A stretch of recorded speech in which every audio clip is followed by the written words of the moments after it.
अध्यात्म विज्ञान कोई धर्म या संप्रदाय नहीं है। ये स्पिरिचुअल साइंस है जो कुदरत के कानून पर आधारित है।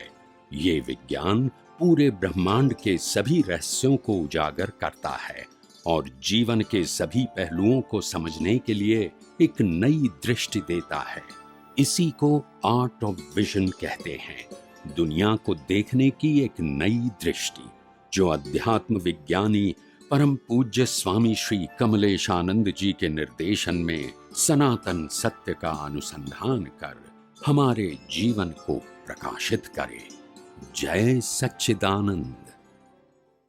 आध्यात्म विज्ञान क्या है और आध्यात्म विज्ञान में पुरुषार्थ क्या है, आध्यात्म विज्ञान में प्राप्ति क्या है और आध्यात्म विज्ञान का उपयोग क्या करना है और क्यों करना है, ये सभी बातें हमने ये 3 सेशन में विस्तार से समझाने की कोशिश किया। बहुत सारे लोग क्योंकि विज्ञान से परिचित नहीं है, धर्म से परिचित है, संप्रदाय से परिचित है, फॉर्मेट से परिचित है, साइंस से परिचित नहीं है, और जहाँ तक ये दुनिया का सनातन सत्य यानी दुनिया का विज्ञान जो कुदरत के कानून के ऊपर आधारित है, 6 सनातन तत्वों के ऊपर आधारित है, वो जहाँ तक समझ में नहीं आएगा वहां तक अज्ञान को मिटाना संभव नहीं है। पुण्य के मार्ग में आगे बढ़ना, पाप न करना और प्रायश्चित करना, ये मार्ग वहां तक संभव है। अज्ञान को मिटाना संभव नहीं है बिना विज्ञान की जानकारी। ज्ञानी पुरुष दादा भगवान ने खुद कहा बार बार, क्रम मार्ग में जाओ या अक्रम मार्ग में जाओ, विज्ञान समझना पड़ेगा। और सबसे बड़ी बात यह है, ज्ञानी पुरुष दादा भगवान को जो 1958 में अनुभव हुआ वो किसका हुआ मालूम है? 1958 में जो दादा भगवान को अनुभव हुआ वो किसका हुआ? आत्मा का अनुभव हुआ तो केवल ज्ञान हो गया। व्यवस्थित शक्ति का ज्ञान खुला हुआ, मतलब क्या है? शब्द तो बोल दिया, व्यवस्थित शक्ति शब्द बोला, वो किसको टाइटल लगाया? इसमें क्या क्या आता है? व्यवस्थित शक्ति तो टाइटल बोल दिया, जैसे भारत वो तो टाइटल हो गया, मगर टाइटल वो भारत है बोलते नहीं। तो व्यवस्थित शक्ति का मतलब होता है ये ब्रह्मांड जो होता है उसमें सूर्य, चंद्र, तारा, ग्रह, नक्षत्र, भट्टी और कॉज इफेक्ट, बंधन, मुक्ति, ये 6 तत्व, ये कुदरत का कानून और उससे बनी हुई सभी अवस्थाओं को उन्होंने ही कुदरती रचना कहा। मन, वचन, काया की सभी अवस्था कुदरती रचना बोला। और दिखा क्या? ये कुदरत रचना कैसे बनाती है उसका विज्ञान खुला हुआ। समझ में आया? तभी तो इसको कुदरती रचना बोला है। तो पहले कुदरत क्या है वो समझ में आना चाहिए, बाद में कहेंगे ना कि ये कुदरती रचना है। नहीं समझ में आया? समझ में आया कि नहीं? पहले कुदरत क्या है वो समझ में आएगा, बाद में कहेंगे ना कि ये रचना कुदरती है। बिना कुदरत समझे कुदरती रचना कैसे बताएंगे? बराबर के नहीं? तो ये कुदरत को समझ में आया, कुदरत का अनुभव हुआ, कुदरती कानून का अनुभव हुआ, 6 सनातन तत्वों का अनुभव हुआ, और बाद में बताया ये सभी रचना वो कुदरती रचना। समझ में आया? और वो दिखा, वो था, वो ही दिखा। बोलते नहीं है कि नहीं था वो दिखा, बोलिए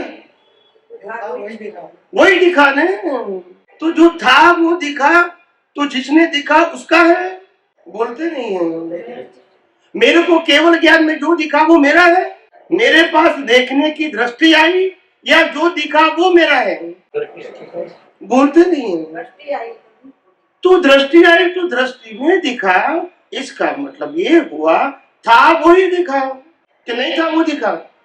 अगर मेरे को केवल ज्ञान हुआ और पूरा ब्रह्मांड दिखा तो केवल ज्ञान में मेरे को ब्रह्मांड दिखा, वो केवल ज्ञान दृष्टि है और केवल ज्ञान में ब्रह्मांड है।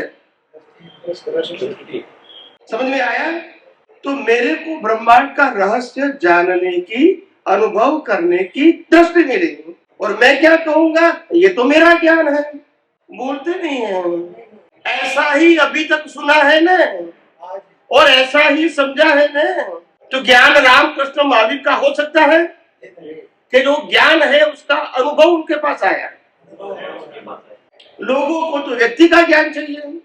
अगर किसी व्यक्ति का ज्ञान होता तो वो सनातन हो सकता है, और सनातन है इसका अनुभव कर सकते हैं, बना सकते हैं। और इसीलिए मैंने बार बार कहा, सनातन सत्य का ज्ञान, ब्रह्मांड का रहस्य का ज्ञान केवल ज्ञानी का भी नहीं है। जो है उसको दर्शन में खुला हुआ है, जो खुला है वो आपको बता रहे हैं, मगर उनका इनके पास वो देखने की दृष्टि मिली, ज्ञान नहीं मिला, दृष्टि मिली। वो दृष्टि नहीं थी तब भी वही ज्ञान था। बोलते नहीं है मेरे पास दृष्टि नहीं है तो ज्ञान वही है कि अलग होगा। मेरे को देवलोक नहीं दिखता है, मगर देवलोक जिस सिद्धांत करता है वो वही रहेगा ना। मैं नहीं देखूंगा तो भी, और मैं देखूंगा तो मैं आपको बताऊंगा, मगर वो तो है ना। मैं नहीं देखूंगा तो अगर मेरे को देखने की दृष्टि मिली और इसीलिए मैंने देवलोक का रहस्य बताया, तो वो ज्ञान मेरा है। बोलते नहीं है। तो लोगों को व्यक्ति का ज्ञान चाहिए, बोलते नहीं है। व्यक्ति का ज्ञान सनातन हो सकता है, व्यक्ति को सनातन ज्ञान का अनुभव हो सकता है, और जब अनुभव होगा तो बताएगा मेरे को सनातन ज्ञान जो था, है और रहेगा, इसका अनुभव हुआ है। वो मेरा ज्ञान, मेरे को अनुभव हुआ। 24 तीर्थंकर को क्या हुआ? अनुभव हुआ। उनका ज्ञान वो तो था ही नहीं, अनुभव नहीं हुआ तभी भी था। मेरी बात समझ में आती है कि नहीं आती है? और व्यक्ति का ज्ञान है तो कभी सनातन सत्य नहीं होता है। समझ में आया? सनातन सत्य का ज्ञान है वो खुला होता है। क्या होता है? क्रिएट नहीं होता है। सनातन सत्य के ज्ञान को कोई बना सकता नहीं। समझ में आता है कि नहीं? तो कई अवतारों से हमारी इतनी भ्रांति भर गई है, भ्रांति समझते हैं ना, और वो भ्रांति को निकालने में हमको दम निकल जाता है। जैन कहते ये महावीर का ज्ञान है, वैष्णव कहते ये कृष्ण का ज्ञान है, ब्राह्मण कहते हैं शिव का ज्ञान है। कि ज्ञान किसका है? ज्ञान व्यक्ति का होता है या सनातन होता है? तो बस ये भ्रांति हो गई। हालांकि रामकृष्ण महावीर ने कभी नहीं कहा था मेरा ज्ञान, लोगों ने बना दिया, वो तो ऐसा बोलते हैं। और ज्ञानी पुरुष दादा भगवान ने भी बार बार कहा कि मेरे को जो अनुभव हुआ है वो खुला हुआ है, कोई प्रक्रिया से प्राप्त नहीं हुआ है। It is just open. समझ में आया? तो कहने का मतलब हुआ है मेरे को खुला हुआ मतलब था ही, मगर खुला हुआ तो मैंने देखा, और देखा अनुभव किया, आपको बताया, और आपको बताने के बाद मैं ये कहता हूँ कि आपको वही अनुभव करना है जो मैंने देखा है। यस और नो? अगर मेरा ज्ञान होता तो मैं ये कहूंगा मेरे ज्ञान का अनुभव करो, मगर मेरा तो है नहीं। मैंने भी अनुभव किया जो था उसका, बराबर के नहीं? तो भ्रांति होती है, और इसीलिए भारतवर्ष के अंदर ये भ्रांति से ही सनातन सत्य का ज्ञान प्रकट नहीं हुआ। हर धर्म को व्यक्ति का ज्ञान चाहिए, हर धर्म की बात है, हर संप्रदाय को व्यक्ति का ज्ञान चाहिए, किसी को सनातन नहीं चाहिए। और इसीलिए मैंने कहा आध्यात्म विज्ञान कोई व्यक्ति का ज्ञान नहीं है, वो था, है और रहेगा। और जिसका अनुभव हुआ है वही मैं बता रहा हूं, और आपको विज्ञान का अनुभव करना है, मेरा अनुभव नहीं करना है। समझ में आया? ये विज्ञान मेरा नहीं है, ये विज्ञान का अनुभव मेरा है जो आपको मैं शेयर कर रहा हूँ, और आपको विज्ञान को भी अनुभव करना है फॉलो करके। मेरे मन वचन काया का अनुभव, ये मन वचन काया को तो एक दिन जला दिया जाएगा। यस और नो? और रामकृष्ण महावीर को भी जला दिया जाए, बराबर है कि नहीं? तो कितने अवतारों से ये भ्रांति, कितने अवतारों से। और मैं जब देखता हूँ तो मेरे को मालूम होता है कि बिना भ्रांति टूटे आध्यात्म के मार्ग में आगे बढ़ना संभव, बिना सनातन सत्य जाने आध्यात्म मार्ग में आगे बढ़ना संभव नहीं है। क्योंकि सनातन विज्ञान का मतलब था, है और रहेगा, और वो कुदरत के कानून के ऊपर आधारित है। ये कोई धर्म संप्रदाय व्यक्ति गुरु भगवान का कानून नहीं है। किसका कानून है?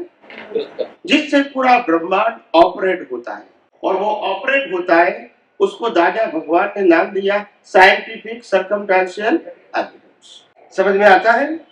तो लाखों लोग आज ये आध्यात्म विज्ञान को खोज रहे हैं, ऐसा नहीं कि नहीं खोज रहे हैं, मगर पुण्य न होने की वजह से रास्ता नहीं मिलता। आप समझे ना?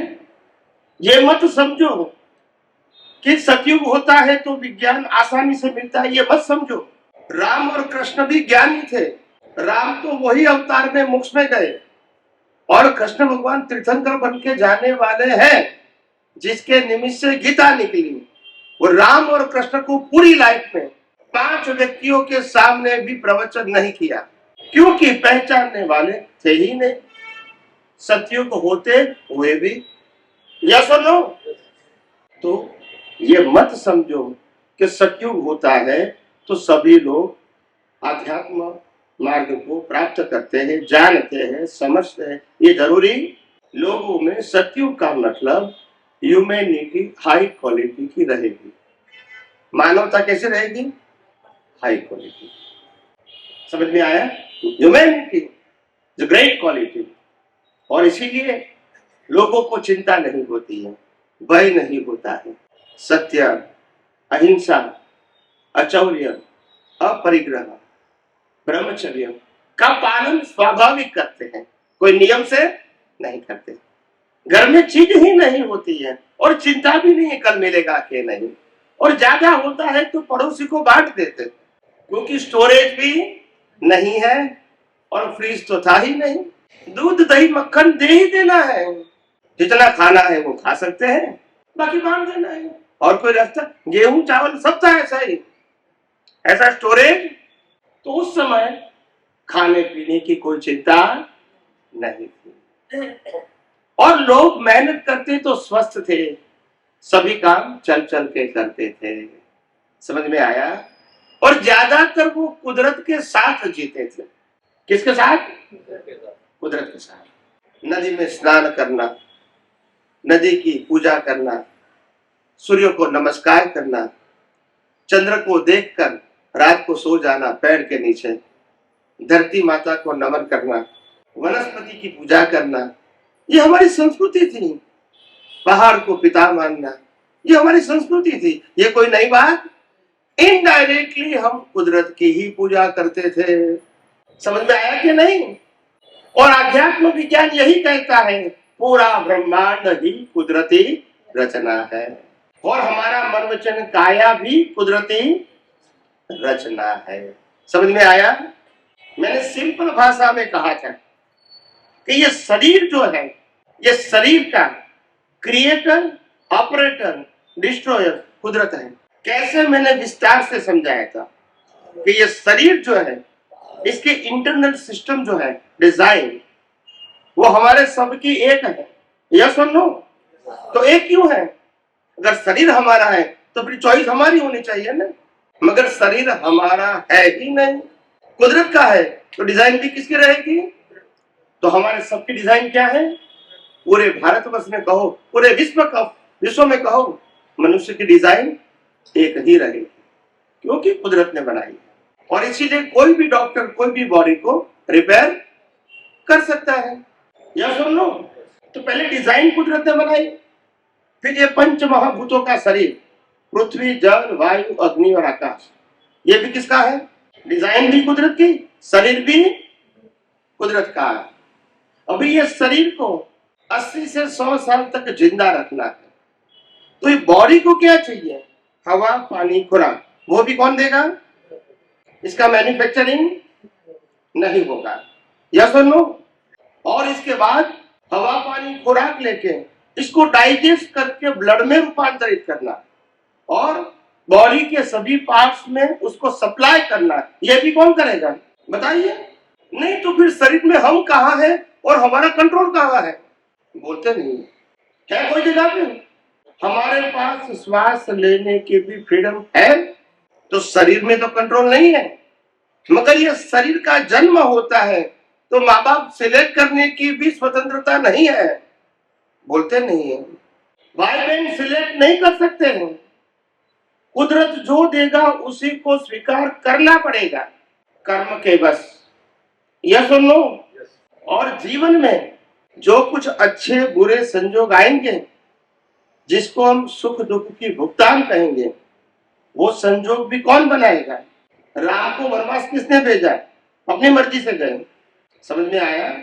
सभी व्यक्तियों को कर्मों की भुगतान करनी पड़ती है, इसमें कोई चॉइस। महावीर को भी कान में, समझ में आया? कृष्ण भगवान को भी तीर लगा था लास्ट में, और पानी पानी करके कर्मों की भुगतान सबको करनी पड़ती है। और वो संजोग कौन बनाएंगे? कुदरत बनाएंगे, इंसान नहीं बनाएंगे। और लास्ट में श्वास बंद कौन करेंगे? बताइए। नहीं, हमारा कंट्रोल कहाँ है? बताइए। और लास्ट में श्वास बंद होने के बाद, जलाने के बाद राख कहाँ रहेगी?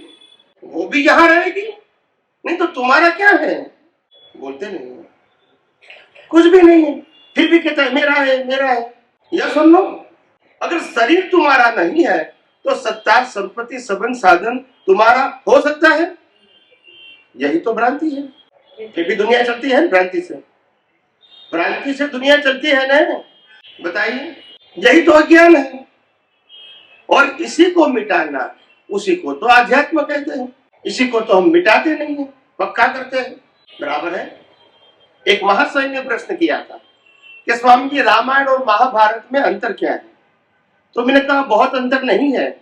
जो मेरा मेरा करता है वो महाभारत है, और तेरा तेरा करता है वो रामायण है। नहीं समझ में आया? समझ में आया कि नहीं आया? जो जमीन के टुकड़े के लिए, अपनी सत्ता संपत्ति और साधन के लिए लड़ाई लड़ता है वो महाभारत है। और जो व्यक्ति त्याग करता है, राम भी त्याग करे, भरत भी त्याग करे, सीता त्याग करे, लक्ष्मण त्याग करे, आप समझे नहीं, वो रामायण है। समझ में आया कि नहीं आया? तो कहने का मतलब यह है कि आध्यात्म विज्ञान जब समझना है तो दुनिया का सनातन सत्य पहले समझना पड़ेगा। किसका सनातन सत्य? धर्म का नहीं, संप्रदाय का नहीं, व्यक्ति का नहीं, जो था है और रहेगा। और इसका दूसरा नाम है लॉ ऑफ नेचर, जिससे पूरी सृष्टि चलती। आपने बताया कुदरत का कानून, लॉ ऑफ नेचर, ये समझना क्यों जरूरी है और इसके समझने से कैसे मेरी मुक्ति होगी? हाँ, वो मैंने कल सुबह विस्तार से बताया, शॉर्ट में बता दूं, कोई बात नहीं। कुदरत का कानून, 6 तत्व, कुदरत का कानून, और 6 तत्व और कुदरती कानून से बनी हुई सभी अवस्था को कुदरती रचना कहते हैं। वो जानना क्यों जरूरी है? ये प्रश्न तो उठेगा ना, आम आदमी को ये प्रश्न उठेगा। तो कल मैंने विस्तार से बताया था कि ब्रह्मांड 6 तत्वों से बना है, और यह मनोवचन काया भी 6 तत्वों से बना है। ब्रह्मांड कुदरती कानून से चलता है, और मनोवचन काया की अवस्था भी कुदरती कानून से चलती है। ब्रह्मांड की सभी अवस्था जो कुदरत और कुदरती कानून से बनी हुई है उसको कहते हैं कुदरती रचना। और ये मनोवचन काया की सभी अवस्थाओं को भी क्या कहते हैं? कुदरती रचना। यानी पिंडेषु ब्रह्मांडे और ब्रह्मांडेषु पिंडे, तो ब्रह्मांड और पिंड में कोई सैद्धांतिक अंतर नहीं है। इसीलिए जानना जरूरी है, क्योंकि हमको आत्मा का अनुभव करना है। तो आत्मा के अलावा क्या है वो पहले समझना पड़ेगा। आत्मा के अलावा सब कुछ 6 तत्वों से बना है, कुदरती कानून से चलता है और कुदरती रचना है। आत्मा ही शाश्वत है, आत्मा ही चेतन है, आत्मा ही अविनाशी है, और आत्मा के पास ही अनंत ज्ञान, अनंत दर्शन, अनंत सुख, अनंत शक्ति, ये उनका स्वभाव है। मगर क्योंकि मोह के वश निगोद से आया तब से 5 इंद्रियों के ज्ञान से बहिर्मुखी हो गया। मनुष्य में आने के बाद बुद्धि से भी बहिर्मुखी हो गया। समझ में आया? तो खुद को तो जाना ही नहीं, इससे बड़ा अज्ञान क्या हो सकता है?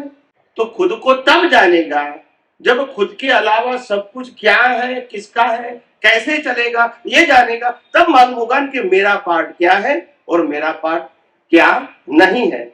और जो मेरा पार्ट नहीं है इसका क्रिएटर, ऑपरेटर, डिस्ट्रॉयर कौन है? क्योंकि आत्मा का तो कोई क्रिएटर, ऑपरेटर, डिस्ट्रॉयर नहीं है। बाकी सब जो पार्ट है मेरे अलावा, इसका बनाने वाला भी है, चलाने वाला भी है, अंत करने वाला भी है। ये शरीर का भी बनाने, चलाने, अंत करने वाला भी कुदरत है। इसीलिए ये कुदरत, कुदरती कानून और कुदरती रचना समझना जरूरी है। ये शरीर जो हमारा है और शरीर की जो पूरी लाइफ है वो पार्ट ऑफ नेचर है। क्या है? Part of nature. Soul is not part of nature, but the body and all circumstances and all situation is a part of nature. इसीलिए नेचर को जाना तो इसको जाना तो नेचर को जाना, तब मालूम होगा कि आत्मा इससे क्या है, अलग है, नहीं तो समझ में नहीं आएगा। ये बुद्धि के तल पे तो समझ में आ जाता है, और ये समझ में आने के बाद भी जो संसार का सारा हिस्सा है, कुदरत का हिस्सा है, उसकी तरफ आसक्ति बनी रहती है, वो दूर होती नहीं है। उसका साइंस क्या? हाँ, बात सही है उनकी। जो हमको विज्ञान तो समझ में आता है बुद्धि से, ऐसा नहीं कि नहीं आता है, क्योंकि लॉजिक है, लॉजिक को डिनाई नहीं कर सकते, और डिनाई करोगे तो आपको उत्तर देना पड़ेगा कि व्हाट इज द राइट। अगर आपको ये रॉन्ग कहना है तो राइट बताना पड़ेगा, बिना राइट रॉन्ग नहीं बोल सकते, वो तो प्रिंसिपल हो गया है ना। तो एक्सेप्ट तो होता है, अभी एप्लीकेशन कैसे करते, तो पहले समझना कोशिश करो कि ये रिलेटिव सत्य देखने का अभ्यास कैसे शुरू हुआ।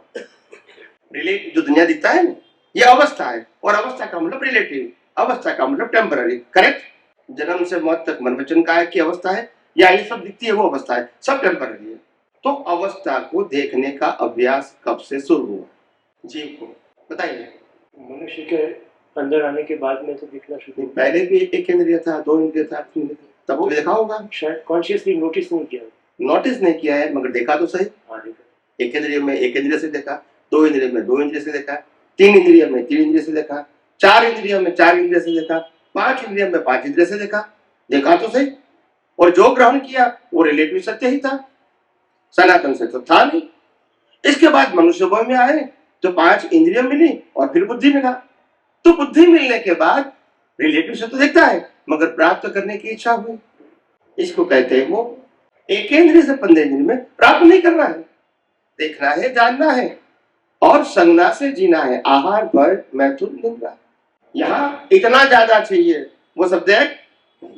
मनुष्य में आया तो पांच इंद्रिय प्लस बुद्धि मिली, अभी प्राप्त करना है, और प्राप्त किया है तो वो ज्यादा से ज्यादा प्राप्त करना है, यानी उसको कोई लिमिट नहीं। तो ये रिलेटिव सत्य का अभ्यास एक इंद्रिय से शुरू हुआ, और मनुष्य में आने के बाद मोह के वास गाढ़ बन गया कि यही सत्य है और सुख उसी से ही मिलेगा। ये बिलीफ क्या हो गई, दृढ़ हो गई।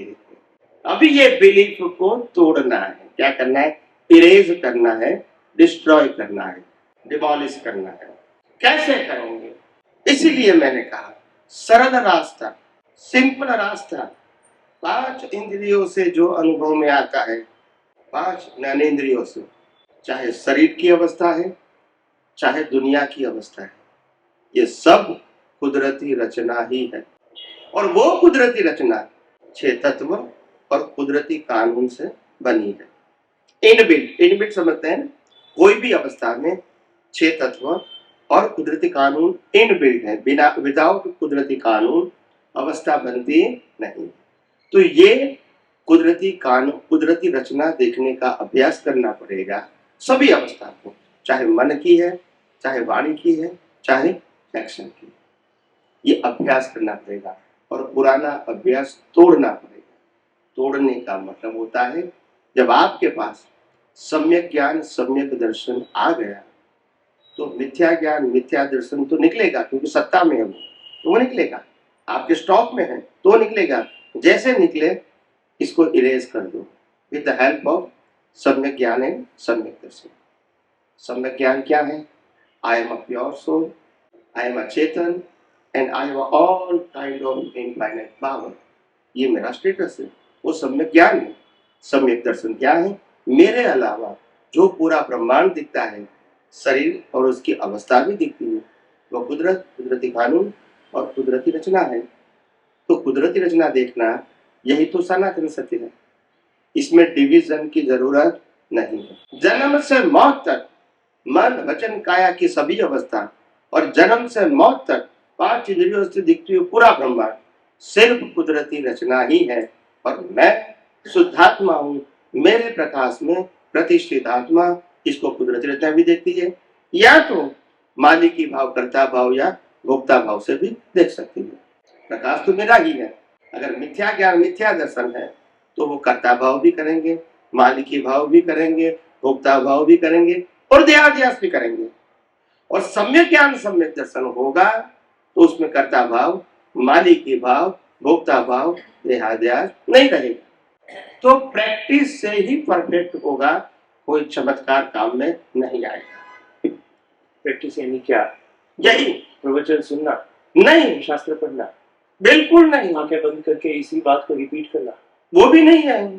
तो इसके आगे क्या करें? देखना, आंखें खुली है, आंखें बंद है, जो भी दिखता है आंखें बंद करके दिखेगा वो भी कुदरती रचना, खोल के दिखेगा वो भी कुदरती रचना, सुनते हैं वो भी कुदरती रचना, स्मेल लेते हैं वो भी कुदरती रचना, टेस्ट होता है वो भी कुदरती रचना, बोलते हैं वो भी कुदरती रचना, और क्रिया करता है शरीर वो भी कुदरती रचना, और ये सभी प्रकार के शरीर जो भी करता है वो भी कुदरती रचना। इसके अलावा ये सूर्य चंद्र तारा ग्रह नक्षत्र भरती और दिखता है वो भी कुदरती रचना।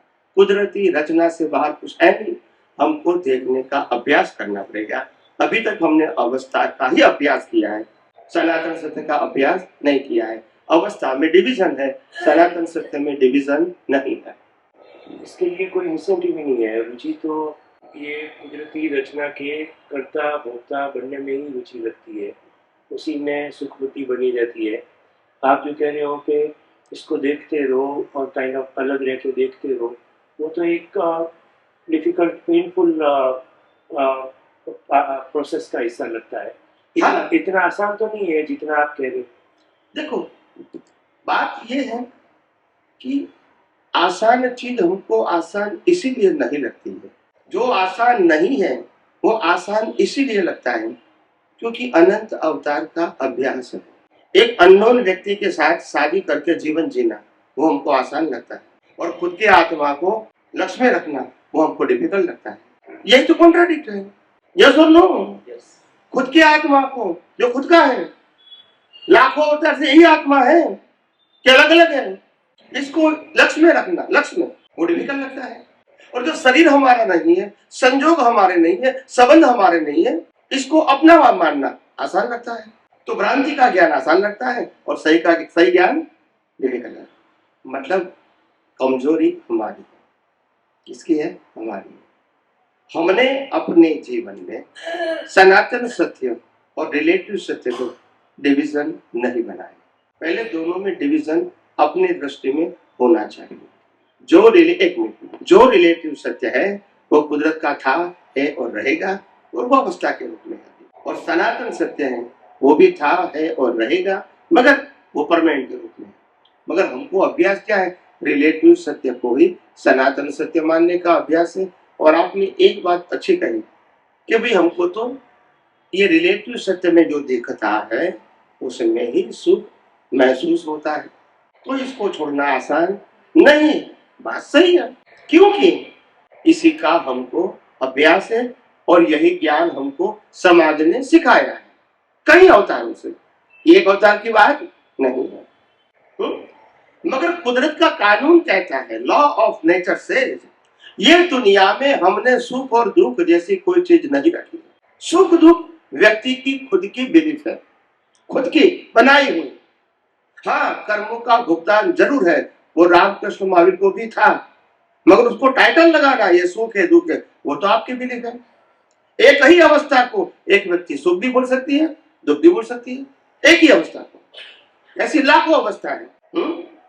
एक भिखारी के लिए खाना मिलना वो सुख है, और एक सेठ के लिए खाना मिलना वो सुख नहीं है। चॉइस बोलते नहीं है। एक गरीब के लिए 10 रुपया मिलना वो सुख की बात है, और एक अमीर के लिए 10 रुपया मिलना वो इंसल्ट है, बोलते नहीं है। यह सुन लो तो बोलो। तो अवस्था तो एक है, मगर बिलीफ। एक व्यक्ति कहता है मेरे को वैराग्य लेना है, मेरे को संसार में सुख नहीं लगता है, और दूसरे कहते हैं मैं शादी क्यों नहीं करूं, मेरे को सुख महसूस होता है। तो ये क्या है? ये सनातन सत्य है कि बिलीफ है? सनातन से तो ये क्यों होना चाहिए? तो ये बिलीफ से दुनिया चलती है, और बिलीफ ही ज्ञान है। दुनिया में सुख दुख जैसी चीज नहीं है, मगर कर्मों की भुगतान अवश्य है, और अकर्मों की भुगतान को सुख दुख मानना यही रिलेटिव सत्य है और यही भ्रांति है। और वो भ्रांति तोड़ने के लिए ही सभी अवस्था को कुदरती रचना देखना ही पड़ेगा, तब सुख दुख की दृष्टि खत्म होती है। हिसाब जरूर है, सुख दुख नहीं। संसार का एक सिंपल उदाहरण लेते हैं। एक स्टूडेंट है जो मोटरसाइकिल चलाता है, पिक्चर देखता है, शॉपिंग करता है, दोस्तों के साथ घूमता है, उसमें उसको स्वाद आता है, और वो भी अपनी कक्षा में देखता है कि ये लड़का है वो पढ़ रहा है, इंजीनियरिंग की तैयारी कर रहा है, ये सीए की कर रहा है, ये डॉक्टर की कर रहा है, ये वो बन जाएगा तो बहुत बड़ा आदमी बनेगा, पैसा कमाएगा, नाम होगा, काश मैं भी वैसा बन जाऊँ, वैसा उसके मन में आता है। और टीचर वगैरह बोलते हैं तो उसको समझ में भी आता है कि वैसा बनना चाहिए, बराबर। फिर भी उसके लिए ये जो इंस्टेंट इमीडिएटली जो उसके सुख है जो डेली बेसिस पे उसको मिलते हैं, क्योंकि वो बनना है तो उसको ये सब छोड़ के दिन का 6-8 घंटा पढ़ना पड़ेगा। 6-8 घंटा पढ़ो, ये सब छोड़ो, वो उसको घंटे का सौदा लगता है। उधर देखता है, सबको आजू बाजू में देखता है, समझ में आता भी है कि वो जीत में और मैं बाजी हार रहा हूँ, तो भी उसको यहाँ से छूट के उस तरफ जाना असंभव जैसा लगता है। उसके माँ बाप, टीचर, यार दोस्त सब कोशिश कर ले, सब फेल होते हैं। आप भी, मैं ऐसे ही स्टूडेंट हूँ, आप कितनी भी कोशिश कर लो मैं फेल ही होऊंगा।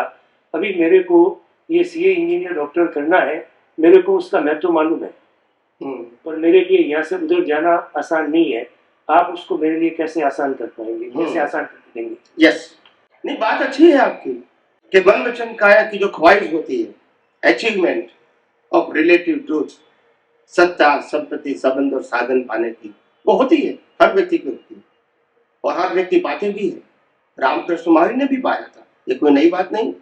हर व्यक्ति को जीवन जीने के लिए मेहनत करना पड़ेगा, पढ़ना पड़ेगा, पैसा कमाना पड़ेगा, परिवार को निभाना पड़ेगा, चलाना पड़ेगा, संघर्ष को झेलना पड़ेगा, ये सबके लिए कॉमन है, नई बात नहीं है। मगर ये हम क्या समझते हैं, ये सब हम कर रहे हैं, वो भ्रांति है। ये हो रहा है, इसको हम क्या बोलते हैं, कर रहे हैं, बस यही भ्रांति। महावीर का जीवन सुनिश्चित था, मैंने कुछ किया, वो भ्रांति नहीं थी। राम का जीवन सुनिश्चित था, कृष्ण का जीवन सुनिश्चित था, और हमारे सबका जीवन जन्म से मौत तक सुनिश्चित है। सभी का जीवन, मन वचन काया तीनों की अवस्था सुनिश्चित है, सभी की, और सुनिश्चित है इसका प्रमाण।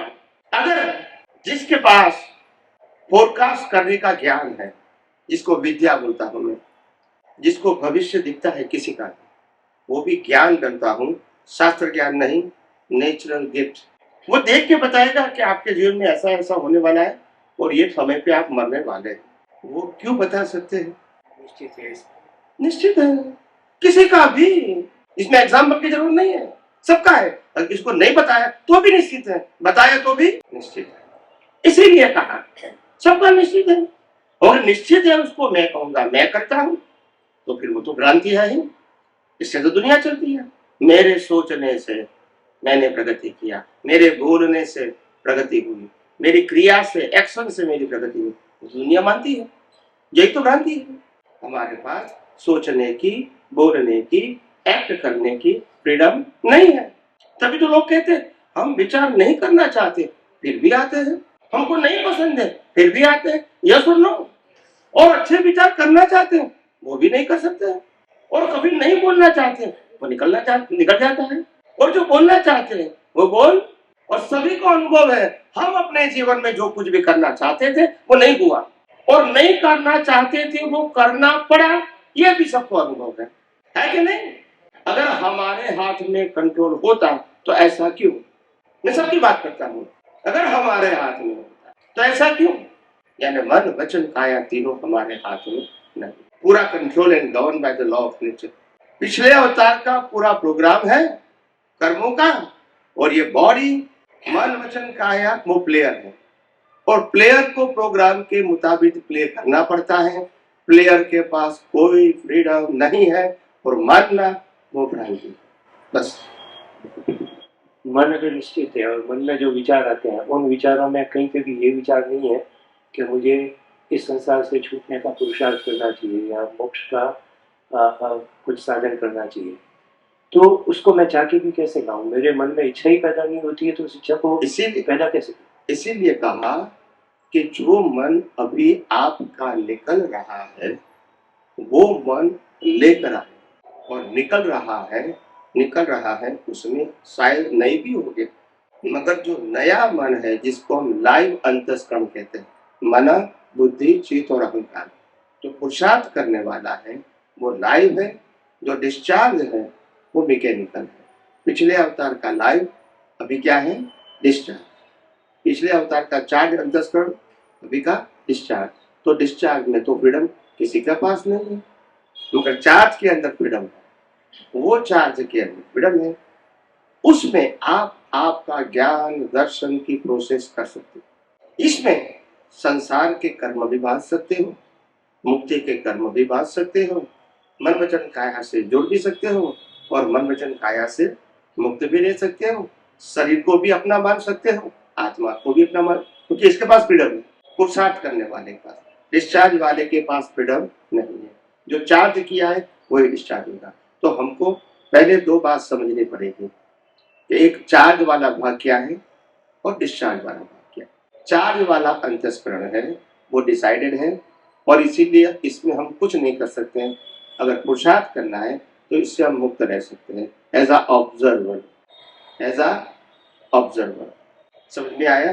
तो ऑब्जर्वर से हम अलग रह सकते हैं, बाकी कोई प्रक्रिया हम नहीं कर सकते, मगर चार्ज में हम कर सकते हैं। हम इसमें मुक्ति का ज्ञान भी भर सकते हैं और संसार का ज्ञान भी भर सकते हैं, और जैसा भरोगे वैसा नेक्स्ट बर्थ में रिजल्ट आएगा। तो नेक्स्ट बर्थ में आपका फ्रीडम नहीं रहेगी। यस, ये सिद्धांत तो सही है, पर मैं आज मेरे मन में विचार आ रहे हैं जो मेरे को संसार की तरफ, भोग की तरफ लेके जा रहे हैं। ऐसा इंसान जो संसार की तरफ जाना चाहता है, वो संसार से मुक्त होने की इच्छा कैसे कर सकता है? चार्ज कैसे करें? पूरी उल्टी उल्टी दिशा में जाने की आवाज। वही तो हमारी हिस्ट्री कहती है। सभी समर्थ पुरुष राजपाट छोड़ के, चक्रवर्ती भी राजपाट, 6 खंड के मालिक भी सब कुछ छोड़ के संसार को त्याग करके निकल गए। ये एग्जाम्पल है हिस्ट्री में। हमारे पास तो कुछ नहीं है, और आज के राजा महाराजा प्रेसिडेंट के पास कुछ भी नहीं है। वो 6 खंड के मालिक थे, कितने? 6 कॉन्टिनेंट के ओनर, वो भी त्याग करके चले गए। अगर होता, अगर सुख होता तो क्यों छोड़ा? उसको तो कोई कमी नहीं थी, दुनिया की संपत्ति उसकी संपत्ति थी, या सुन लो, और दुनिया का सम्मान उनका क्योंकि उससे बड़ा तो कोई था ही नहीं। मान भी था, सम्मान भी था, हुक्म भी था, मालिक भी थे, फिर भी लगा अगर इसमें सुख होता तो वो छोड़ते क्यों? उनकी समझ थी, उनको देख के नहीं, आज में वो मोक्ष में गए। मैं हिस्ट्री की बात करता हूँ, मैं मेरा ओपिनियन नहीं देता हूँ। वो नहीं करा, उनकी समझ वैसी थी इसलिए वो चले गए। उनकी समझ को देख के तो मेरी समझ परिवर्तित नहीं हो रही है। मेरी समझ तो कुछ अलग है, मुझे संसार में दुख लग नहीं रहा है। जब संसार में दुख नहीं लग रहा है तो मैं संसार से छूटने की इच्छा को कैसे तीव्र करूं? वही कहते हैं कि जब आपको ये जो मोह का वातावरण है जिसमें हमको सुख लगता है, वो वातावरण से आप ऊपर जाओगे, आपकी सोच ऊपर ले जाओगे, तभी समझ में आएगा। जैसे बच्चे लोग डिस्को डांस में जाता है, बियर पीता है, ठीक है, उस माहौल में आप वैराग्य की बात करोगे, सुनेंगे? नहीं सुनेंगे। तो उस माहौल से आपको ऊपर जाना पड़ेगा, तभी आपको समझ में आएगा। वो माहौल में तो नहीं समझ में आएगा, क्योंकि वो माहौल ही मोह वाला है, माया की जाल है, कुछ भी नहीं मगर लगता तो है। तो उससे ऊपर जाना पड़ेगा, सोच से, ज्ञान दर्शन से। तो वास्तव में अगर संसार में सुख होता तो जो इंसान सब कुछ पाता है, सत्ता संपत्ति संबंध साधन, छोड़ के क्यों जाता है? जिसमें सुख माना है वो शरीर भी छोड़ क्या क्यों है? सुख माना है, मगर ऑप्शन नहीं है। भ्रांति तो भ्रांति रहेगी, छोड़ना तो है, आपके पास चॉइस नहीं है। भले आपने सुख माना बंगला में सुख है, छोड़ना ही पड़ेगा। शरीर में सुख माना, छोड़ना ही पड़ेगा। परिवार में सुख माना, छोड़ना ही पड़ेगा। यह ऑप्शन नहीं है आपके पास, है भले आप मानो, मगर ऑप्शन, क्योंकि कानून किसका है? कुदरत का। और कुदरत कानून सबके लिए क्या है? एक है। अनंत काल से मैं हूँ, अनंत जन्मों में मैंने ऐसी आधी अधूरी कोशिशें नहीं की, वैसा तो नहीं है। कोशिश पूरी नहीं हुई, आधी अधूरी की, वही आधी अधूरी कोशिश मेरी आगे भी रहेगी। अभी इसमें किसका इंपॉर्टेंट रोल है? क्या मेरे पुण्य मेरी सोच को बदलवाएंगे? क्या मेरा मोक्ष जाने का समय पकेगा तब मेरी सोच बदलेगी? या मैं ऐसी आधी अधूरी सोच, बस जो आधे अधूरे प्रयत्न पहले किए थे वैसे ही करता जाऊं, जिस दिन काम होना होगा उस दिन हो जाएगा, ऐसा करके छोड़ दूं? देखो, एक सिद्धांत हमको समझना पड़ेगा, कोई भी फल बिना बीज नहीं होता है, बराबर है? कोई फल बिना बीज नहीं होता। आज आपके बीज में क्या पावर है, ऐसा आपको फल मिलेगा। बीज आप डाल सकते हैं, फल कुदरत देगी। अगर आपका बीज आधा अधूरा होगा तो फल भी आधा अधूरा होगा। कुदरत का काम आपके एग्जाम का रिजल्ट देना है, कुदरत का काम चॉइस नहीं है, एग्जाम का रिजल्ट देना है as per the law of nature. वो ऐसा नहीं करेगा कि उनको कम दो इनको ज्यादा। अगर बीज में कमी है तो फल में कमी रहेगी। हमारे बीज में कमी है, कुदरत क्या करेगी? बड़े बड़े महापुरुष भी बीज डालने में फेल हुए हैं, थोड़ी गलती हो जाती है, डाउट डाउट समझते हैं, खत्म हो गया, बस रिजल्ट ऐसा ही आएगा। समझ में आया? मैं आपको एग्जाम्पल देता हूँ ताकि आपको समझ में आए। प्रैक्टिकल है, इसीलिए अभी का है, इसीलिए ज्ञानी पुरुष दादा भगवान जो आध्यात्म विज्ञानी थे और खुद को ज्ञान खुला हुआ था, व्यवस्थित शक्ति यानी ब्रह्मांड का रहस्य खुला हुआ था, करेक्ट? यानी वो ज्ञानी थे, अनुभवी थे, उसमें कोई क्वेश्चन नहीं है। इतने बड़े महाज्ञानी ये कलयुग के अंदर जिन्होंने पहली बार आध्यात्म विज्ञान यानी विज्ञान शब्द दिया धर्म को, अभी तक किसी ने विज्ञान शब्द नहीं दिया था, धर्म दिया था, करेक्ट? ऐसे महापुरुष जिन्होंने विज्ञान का अनुभव भी हुआ और विज्ञान देने की कोशिश भी किया। तो पहले 4 साल तक किसी ने उसको समझा ही नहीं कि वो ज्ञानी है, क्योंकि वो सिंपल वेस में थे। 4 साल के बाद एक व्यक्ति ने उसको ज्ञानी के रूप में समझा, अपनी सोच के मुताबिक, मगर स्टार्टिंग पॉइंट। फिर 4-5 साल तक 2-4-5 व्यक्ति उसके पास आई माया भी, और उस समय दादा भगवान भी खुद विज्ञान ही दे रहे थे, no rituals and no format. समझ में आया? 5 साल तक उन्होंने बिना फॉर्मेट साइंस देने की कोशिश किया कि जो कुछ भी दिखता है व्यवस्थित है और इसके अंदर शुद्ध, बस यही देखो। वो प्रयोग करवाते थे, इसमें कोई विधि नहीं थी, कोई समर्पण नहीं था, कोई आज्ञा नहीं थी, कोई चरण विधि नहीं थी, कोई सामायिक नहीं था, कोई प्रतिक्रमण नहीं था, कोई आरती नहीं थी, कोई कीर्तन भक्ति नहीं थी, कोई मंदिर नहीं था। समझ में आया? ये नहीं था, प्योर साइंस दिया 5 साल। कितना? फिर 5 साल के बाद उन्होंने खुद ने कहा कि मेरे को जो मिला ये सब माइनस मार्क वाले हैं। ये भी उनका शब्द है कि 100 में से -2 -3 मैं क्या करूं? मैं दूं, मगर कैसे दूं? कुछ तो उनकी कैपेसिटी होनी चाहिए ना। समझ में आया? फिर धीरे धीरे फॉर्मेट शुरू किया। फॉर्मेट समझते हैं? शुरू किया और करना पड़ा। किया मतलब मैं एक्शन के फॉर्म में नहीं कहता हूँ, व्यवहार से बोलता हूँ। ये उसका उदय कर्म है और उदय कर्म के मुताबिक कंप्लीट फॉर्मेट देना पड़ा, कंप्लीट, जो अन्य धर्मों में सेम दे दिया इन अ डिफरेंट वर्ड्स। ओके, तो सेम फॉर्मेट, एक मंदिर का टाइटल, भगवान का टाइटल, गुरु का टाइटल, संस्था का टाइटल, रिचुअल्स का टाइटल, पुस्तक का टाइटल, सब दे दिया। मंदिर, मंत्र, गुरु, भगवान, संस्था, रिचुअल, शास्त्र, वरघोड़ा, वर्तमान गुरु शिष्य, सब कुछ दे दिया उन्होंने, जो अन्य धर्मों में भी है, वो फॉर्मेट दे दिया। और 1987 लास्ट ईयर ऑफ दादा भगवान, तब उन्होंने खुद ने कहा कि मेरी बाल की टोच जितना भी साइंस बाहर नहीं निकला। ये भी उन्होंने कहा। समझ में आया? तो ये इफेक्ट है। इफेक्ट क्यों आई? विदाउट कॉज, विदाउट कॉज आई तो कमी किसमें है? कॉज में। आज तो इफेक्ट है, मगर कमी किसमें है? क्योंकि संजोग कौन देगा? संजोग कौन देगा? कुदरत। संजोग कैसे देगा? As per your cause. अगर कॉज में कमी है तो इफेक्ट में क्या आएगा? तो पिछले अवतार में उन्होंने भाव किया होगा। सुनो मेरी बात, अभी कॉज कैसे किया होगा वो बता रहा हूं मैं, ये तो इफेक्ट बताया मैंने, अभी कॉज की बात करता हूं। पिछले अवतार में भी उनको विज्ञान का अनुभव तो हुआ था, उस समय देने का संयोग नहीं मिला होगा शायद, मगर भाव तो कर सकते हैं ना कि मैं लोगों को विज्ञान बांटूं, वो भाव तो कर सकते हैं ना। तो भाव किया, फिर डाउट आया कि अगर लोग ये हाई लेवल का विज्ञान नहीं समझे तो क्या करो? तो फिर ऑप्शन दिया कि नहीं, कम से कम फॉर्मेट तो दोगे ताकि कम से कम मार्क तो बना रहे, भले विज्ञान नहीं समझे तो मार्क तो बना रहे। बस ये जो कॉज में कमी, डाउट, वो किसमें आया? रिजल्ट में। हमारे जीवन में मैं आज अध्यात्म विज्ञान के माध्यम में फॉर्मेट की एक भी बात नहीं करता, और मैं कहता हूं सामाजिक और धार्मिक सत्य की बात आपको सुननी है तो जहां बताते हैं वहां जा सकते हैं। मेरा सब्जेक्ट नहीं, मैं ऊपर नहीं कहता, समझ में आया? सामाजिक और धार्मिक विषय मेरा नहीं है, मेरा विषय है आध्यात्मिक, जो सनातन सत्य के ऊपर आधारित है, कोई संस्था व्यक्ति के व्यू पॉइंट के ऊपर आधारित नहीं।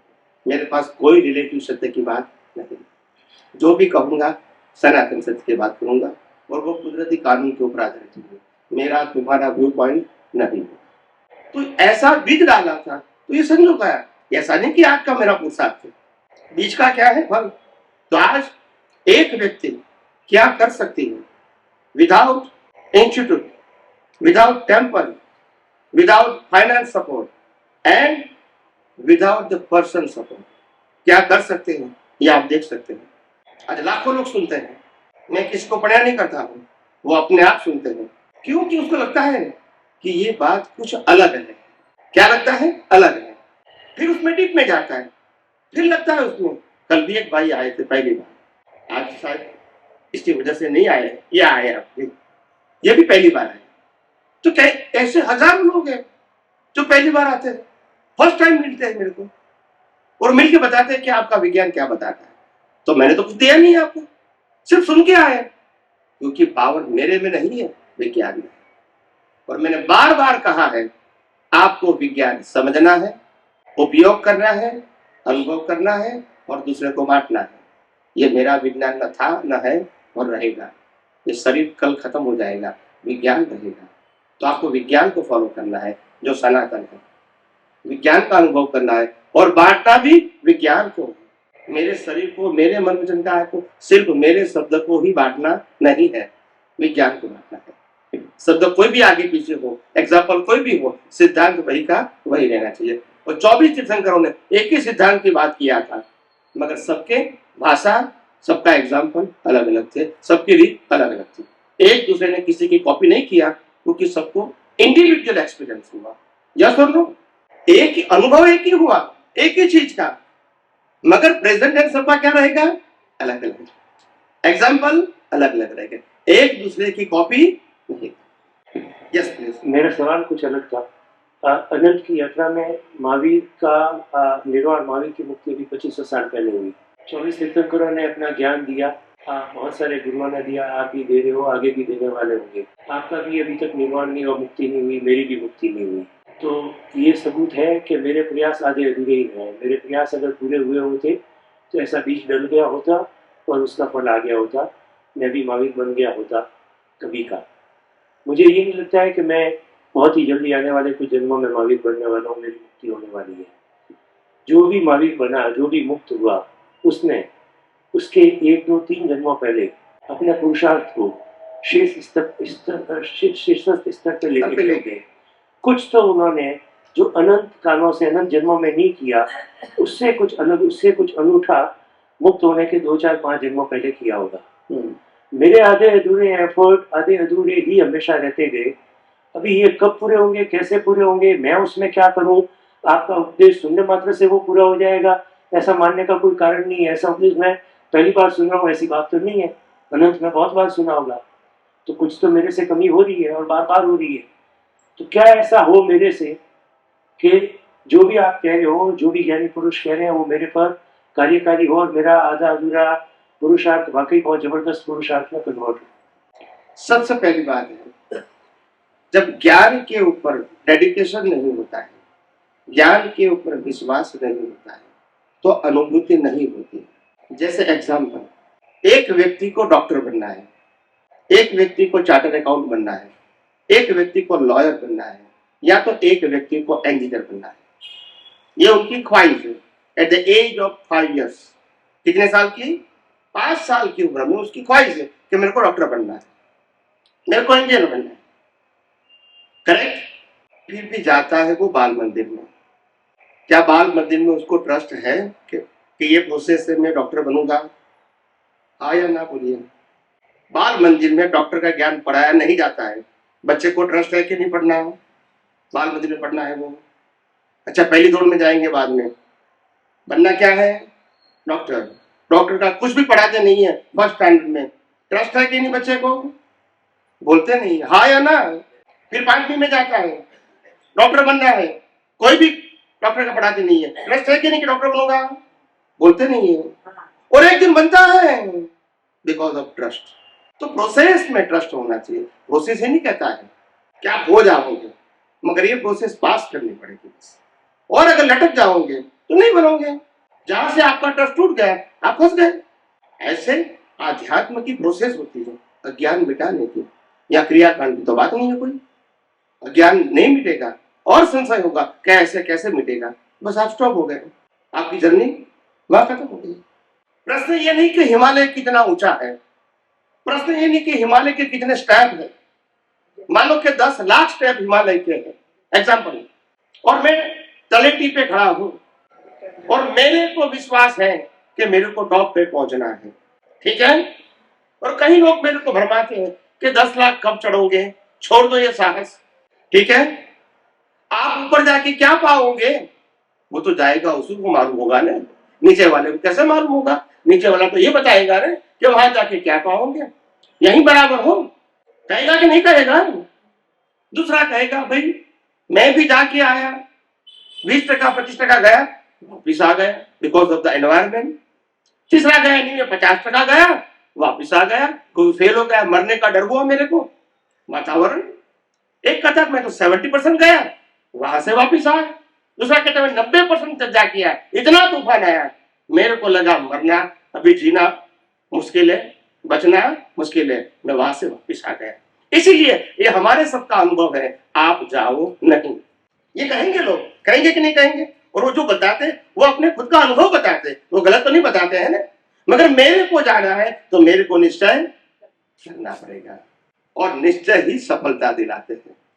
इन सारे लोगों की बात सुन के आपको लगता है कि मैं सफल नहीं होगा तो नहीं हो गया। ये नहीं हुआ महावीर को कि मेरी पत्नी को केवल ज्ञान नहीं हुआ तो मेरे को भी नहीं होगा। ये मेरा प्रश्न है, ये पति पत्नी का प्रश्न नहीं है, ये परिवार का प्रश्न नहीं है, ये इंडिविजुअल क्वेश्चन है। मेरे को जाना है, मेरे को केवल ज्ञान प्राप्त है, ये इंडिविजुअल मैटर है। ये फैमिली मैटर, फैमिली में किसी को पसंद नहीं है, परिवार में किसी को पसंद नहीं है, समाज में किसी को पसंद नहीं है, हो सकता है, मगर ये सब्जेक्ट इंडिविजुअल है। क्या है? सामूहिक। तो मेरे को निश्चय करना पड़ेगा। और कुदरत का कानून ऐसा है, जो व्यक्ति जिस निश्चय करता है उनके आधारित सराउंडिंग सर्कमस्टेंसेस देना, ये कुदरत का काम है। निश्चय में बल होना चाहिए, संजोग के लिए कुदरत रेडी है। आप समझे? महावीर भगवान को जो केवल ज्ञान हुआ वो संजोग भी कुदरत ने दिया था। Before they born the circumstances, places, times are decided. Yes और नो? और आज भी भविष्य में जो तीर्थंकर केवल ज्ञान होने वाला है उसका भी टाइम, प्लेस, डेट फिक्स है। किसने किया? कुदरत ने। आपका मनोबल, आत्मविश्वास होना चाहिए, कुदरत आप रेडी। तो गिर क्यों? कुदरत कहती है अच्छी बात है, आप खुद का अनुभव करना चाहते हैं। ये दुनिया तो तुम्हारी थी ही नहीं, आपने मानी थी जबरदस्ती से, और मैंने आपको अज्ञानता का फल दिया है पाप और पुण्य के रूप में। मगर तुम्हारा न था, न है, न रहेगा। और एक दिन आपको भ्रांति तोड़नी पड़ेगी, तुम आत्मा के बिना कुछ भी नहीं हो। और तभी आपको मालूम हो गया मेरे को आत्मा का ही अनुभव करना है। बस कुछ भी हो जाए, शरीर के टुकड़े टुकड़े हो जाए, मगर मेरे को आत्मा का अनुभव करना है, क्योंकि मैं आत्मा हूं। ये निश्चय हमको करना पड़ेगा। ऐसा बल आता नहीं है, वही करता तो वही मैंने क्या निश्चय में कभी तो क्या करेंगे, वही तो मैंने कहा। उपसर्ग परिसर तो तीर्थंकरों को भी आया था। या सुन लो, अगर अगर अगर वो निश्चय छोड़ दिया होता तो क्या करेंगे? निश्चय नहीं छोड़ना है। और इसीलिए मैंने कहा निश्चय खुद को ही करना पड़ेगा, और निश्चय में जितना बल होगा इतना ही संजोग में बल होगा। संजोग देना वो कुदरत का काम है। Nature will always help you. अगर हमारे निश्चय में कमी है, कुदरत क्या करेगी? जब आपको ही डाउट है तो फिर कुदरत क्या करेगी? तो बात ये है, हमारे में कमी है, कुदरत में कमी नहीं है। आज तक जो लोग मोक्ष में गए वो सभी को संजोग भी कुदरत ने दिया था, बिकॉज ऑफ निश्चय, not because of independent power of the कुदरत। आपके निश्चय से संजोग देना ही पड़ा। समझ में आया? इसीलिए निश्चय में कमी होगी, कुदरत क्या करेगी? कुदरत कहेगी अगर आपको ही आपके ऊपर विश्वास नहीं है तो मैं क्या करूं? यस और नो? तो कमी हमारे में है, यानी हमारे निश्चय में है, हमारे ज्ञान दर्शन में है। कमी प्रकृति में नहीं है, कमी आत्मा में नहीं है, कमी पुरुषार्थ में है, कमी ज्ञान दर्शन में है, कमी निश्चय में। वहां ही हमको डाउट है। क्या है? ये शरीर मर जाएगा और शरीर के साथ जुड़ा हुआ सत्ता संपत्ति सबन साधन चला जाएगा, ये हमको मालूम है, मगर उसके ऊपर से मोह नहीं जाएगा क्योंकि हमारा निश्चय है। तो उसमें कोई क्या कर सकते हैं? तो जो फैक्ट है उसको भी हमारा अहंकार नहीं मानता है, बुद्धि नहीं मानती है, तो इससे आगे क्या कर सकते हैं? फैक्ट को भी नहीं मानती है तो ये तो फैक्ट है ना कि शरीर को छोड़ना है और सत्ता संपत्ति सबन साधन भी छोड़ना है और वो फिक्स है, उसमें कोई ऑप्शन। फिर भी मोह के पसंद करता है कि नहीं ये तो मेरा ही रहेगा, तो कुदरत क्या करेगी? तो आपका जैसा निश्चय होगा ऐसा कुदरत आपको संजोग देगा। इसमें गलती किसी की भी नहीं है। और इसलिए दादा भगवान का एक वाक्य है गुजराती में, बधी उपाधि नु मूल मुआ तुच्छ है। अगर आपने सुना होगा तो सुना है? बधी उपाधि नु मूल मुआ तुच्छ है। कमी ताराમાં છે, કુદરતમાં નથી, સંજોગોમાં નથી। When your nischay is not powerful or weak, the nature will give the circumstances as per your nischay. So the nature is never responsible. They always help you. Always. Yes, please. निश्चय को मजबूत करने में क्या संजोगों की या जीवन यात्रा का कोई रोल होता है या कुछ भी नहीं होता है? जीवन यात्रा का रोल नहीं है, ज्ञान दर्शन का रोल है। आपका ज्ञान दर्शन अगर वो उसमें पहले चाहिए दर्शन की शुद्धि, बाद में ज्ञान। पहले केवल दर्शन होता है, बाद में केवल ज्ञान होता है, राइट? तो केवल दर्शन का मतलब जो आपका नहीं है वो आपका नहीं है, वो 100% मानना पड़ेगा। कैसे? ये सब कुदरत का है ऐसे।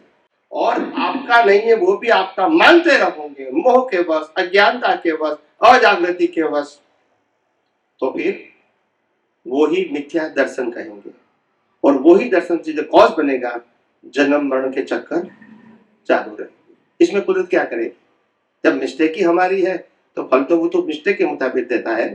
वो कोई ऐसा नहीं किसी को ग्रेस देता है, ऐसा नहीं है। मैं भी तो मजबूर हूँ, कुदरत मजबूर है वैसे नहीं, इंसान मजबूर है शरीर के रूप में, मन वचन काया के रूप में, वो करेक्ट है।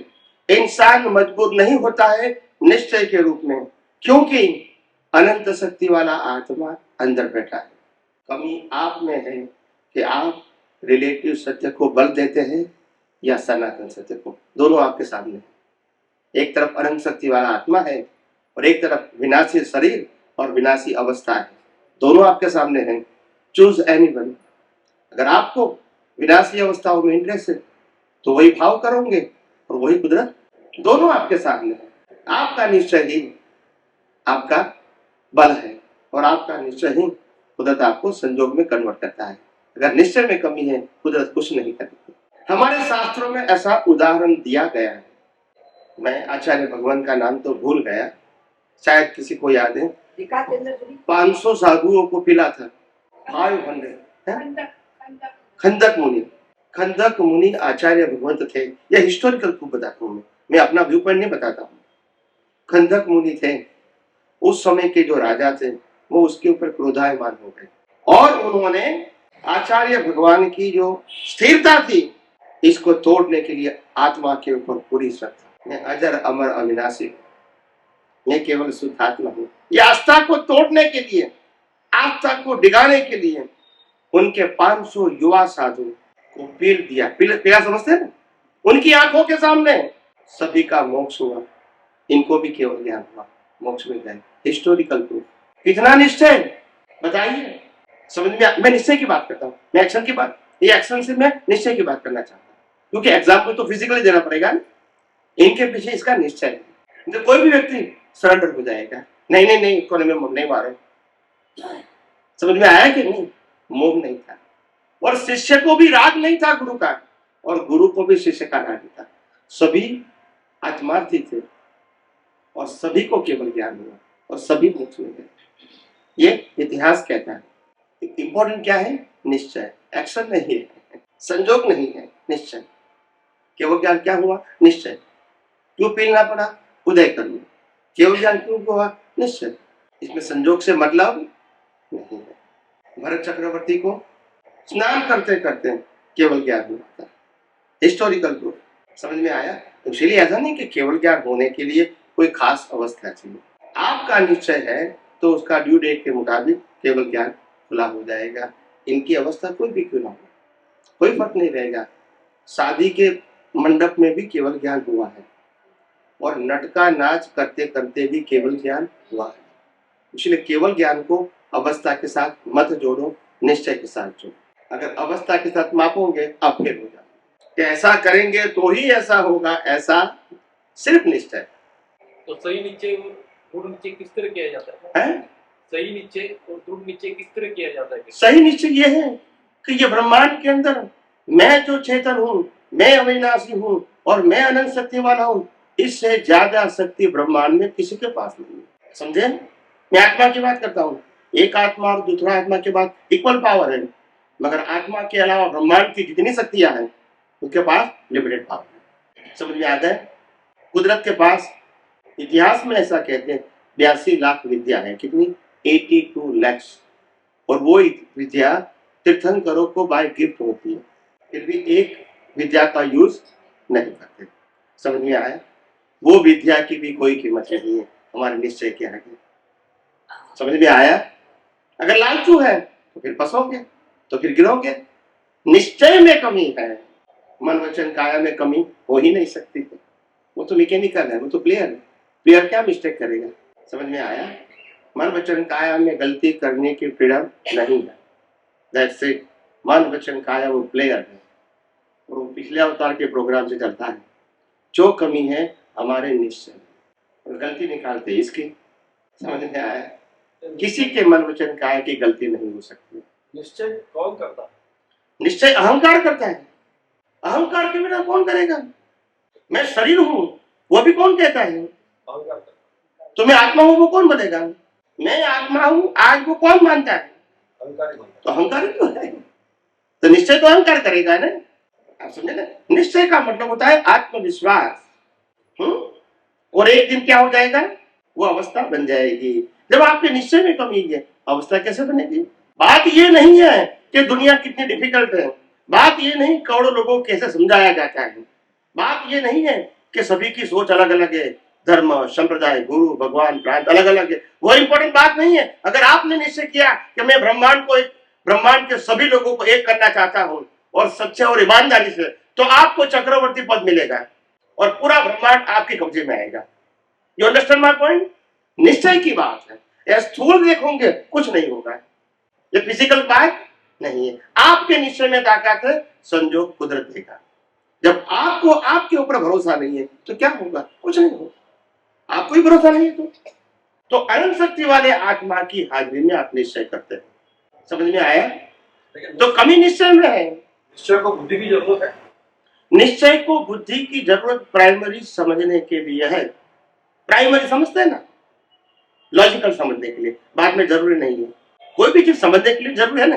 जो चीज पहली बार समझते हैं तो समझने के लिए तो बुद्धि की जरूरत है, मगर समझ में आ गया, बाद में कॉन्फिडेंस ऐसा होना चाहिए बुद्धि से ही पर निकल जाए, फिर बुद्धि बीच में नहीं आएगी। समझने के लिए बुद्धि की जरूरत है। इतना पावरफुल निश्चय होगा कि कुदरत को आपको संजोग देना ही पड़ेगा, क्योंकि आत्मा की हाजिरी में जो भी निश्चय होता है, जो भी कॉज होता है, इसका रिजल्ट कुदरत को देना ही पड़ेगा। अगर मैंने देवलोक के कर्म बांधे हैं आत्मा की हाजिरी में, तो देवलोक देना ही पड़ेगा। कुदरत के पास चॉइस, इतना पावर निश्चय में। अगर निश्चय में कमी है तो क्या करेंगे? निश्चय के साथ फल देने में पुण्य का भी हाथ होता है। पुण्य पाप तो संसार के लिए है, आध्यात्म के लिए पुण्य पाप सब्जेक्ट नहीं है। निश्चय में भाव होता है। भाव पहले होता है, बाद में भाव भी नहीं रहता है। भाव का मतलब वो भाव से बहुत ऊपर चला जाता है। भाव तो जैसे विनाशी अवस्थाओं को प्राप्त करने के लिए, अवस्थाओं को प्राप्त करने के लिए भाव शब्द बोलते हैं, मगर जब अल्टीमेट निश्चय होता है तो वो उसमें ये लौकिक भाव जैसा भाव नहीं होता है। वो होता है खुद के ऊपर विश्वास, खुद की शक्ति के ऊपर विश्वास, खुद के चैतन्य के ऊपर विश्वास, बस यही मेरी अनुभूति है, यही मेरी शक्ति है, इसको विश्वास इसको होना चाहिए, अहंकार को। अभी तक तो अहंकार ने इसके ऊपर विश्वास रखा था कितने अवतारों से, या सुन लो, और सभी अवतार में फेल हुए क्योंकि जिसके ऊपर विश्वास रखा था वही चला गया, बोलते नहीं है। तो एक बार तो आत्मा के ऊपर विश्वास करके देखो, एक बार, जिसका कभी अंत होने वाला नहीं, एक बार तो करो। संसार के ऊपर और विनाशी चीजों के ऊपर कहीं अवतारों से हमने विश्वास किया है और फेल हुए हैं, या सुन लो, ये कोई नई बात नहीं है। एक बार तो आत्मा के विश्वास करो, और खुद की आत्मा और किसी के आत्मा की बात नहीं करता, एक बार विश्वास करो without any if and but. कमी निश्चय में ही है और किसी में नहीं। नेचर तो सब कुछ देने के लिए तैयार है, वो क्यों नहीं देगी? उनके खिसे में देने का नहीं उसको। तो जब तुम्हारे निश्चय में कमी है तो वो क्या करेगी? समझ में आया ना? एक व्यक्ति को चक्रवर्ती बनाते हैं, एक व्यक्ति को तीर्थन बनाते हैं, एक व्यक्ति को भिखारी बनाता है, क्या वो कुदरत को शौक है? कमी तुम्हारे निश्चय में है, कुदरत को तो देना पड़ेगा एग्जाम के मुताबिक। अगर टीचर ने मेरे को 0 मार्क दिया तो टीचर के क्या करेगा? मैं लिखा ही नहीं है तो वो क्या करेगा? और दूसरे को 100 में से 100 भी दिया, वो भी एग्जाम का रिजल्ट है ना, कि टीचर की चॉइस है। मुक्ति भी कुदरत देती है, मुक्ति भी कुदरत देती है। मुक्ति नहीं, हमारे निश्चय से मुक्ति का संयोग कुदरत देती है। मुक्ति का रिजल्ट देने का काम कुदरत का है। मैंने पहले भी कहा, केवल ज्ञान का बीज डाल सकते हो, केवल ज्ञान के संयोग कौन देंगे? कुदरत। यही तो मैंने कहा, केवल ज्ञान नहीं देगा, केवल ज्ञान के संयोग देंगे। देवलोक नहीं देगा, देवलोक के संयोग देंगे। अगर आपके भाव निश्चय में है तो देना ही पड़ेगा इसको। उनके पास चॉइस नहीं है, क्योंकि वो तो क्या करता है, एग्जाम का क्या देता है? Result as per the law of nature. उसमें कोई चॉइस नहीं कि उनको कम दो, उसमें ज्यादा नहीं, ऐसा नहीं है। वो निष्पक्षपाती है। कुदरत का कानून कैसा है? निष्पक्षपाती, पक्ष और पंथ से परे है। समझ में आया? हमको आत्मा के ऊपर विश्वास नहीं है, कुदरत के ऊपर विश्वास नहीं, क्या करेंगे? कमी हमारे में, कमी किसमें है? हमारे में। हाँ, कौन सा निश्चय करना है, ये चॉइस अपने हाथ में है। निश्चय यही करना है कि मैं चेतन हूँ, अविनाशी हूँ और अनंत शक्ति वाला हूँ, इसमें डाउट नहीं है, और इसी का ही मेरे को अनुभव करना है। That's it. तो ये तो निश्चय पहले हो गया, लेकिन उसकी विधि, आत्मानुभूति की विधि भी होनी चाहिए ना। फिर वो निश्चय करने के बाद उनकी सभी अवस्थाओं में सतत जागृति। लेकिन निश्चय डगना नहीं चाहिए। कोई कहता है मैं मार डालूंगा, शरीर को काट दूंगा, तो आपका निश्चय क्या रहेगा? मैं चेतन, अविनाशी और अनंत शक्ति वाला हूँ। ये मर गया, ये मार रहा है, वो मैं नहीं हूँ। फिर निश्चय डगना नहीं चाहिए बार बार। निश्चय का मतलब क्या हुआ? तो पहले ज्ञान लेना चाहिए, उसके बाद निश्चय करना चाहिए, उसके बाद आत्मानुभूति की विधि में बैठक मार के क्या ज्ञान लेना? आत्मानुभूति नहीं, क्या ज्ञान लेना है? शुद्धात्मा है, उसके बारे में ज्ञान। वही तो बात है, वो ज्ञान नहीं होता है। ज्ञान देने वाले तो तीर्थंकर के पास भी हम बहुत बैठ कर आए, उन्होंने भी तो ज्ञान दिया था। समझ में आया? तो हम तीर्थंकरों की सभा में बैठ कर आए हैं, उस समय ज्ञान नहीं मिला था, तो फिर क्यों अभी यहाँ है? फिर वही निश्चय की कमी रहेगी। तो वही तो बात, बार बार यहाँ पकड़ो, यहाँ पकड़ो, यहाँ पकड़ो, बात तो वही आएगी। तो ज्ञान मत बोलो, कमी किसमें है? आत्मानुभूति नहीं किया, निश्चय में कमी है बोलो।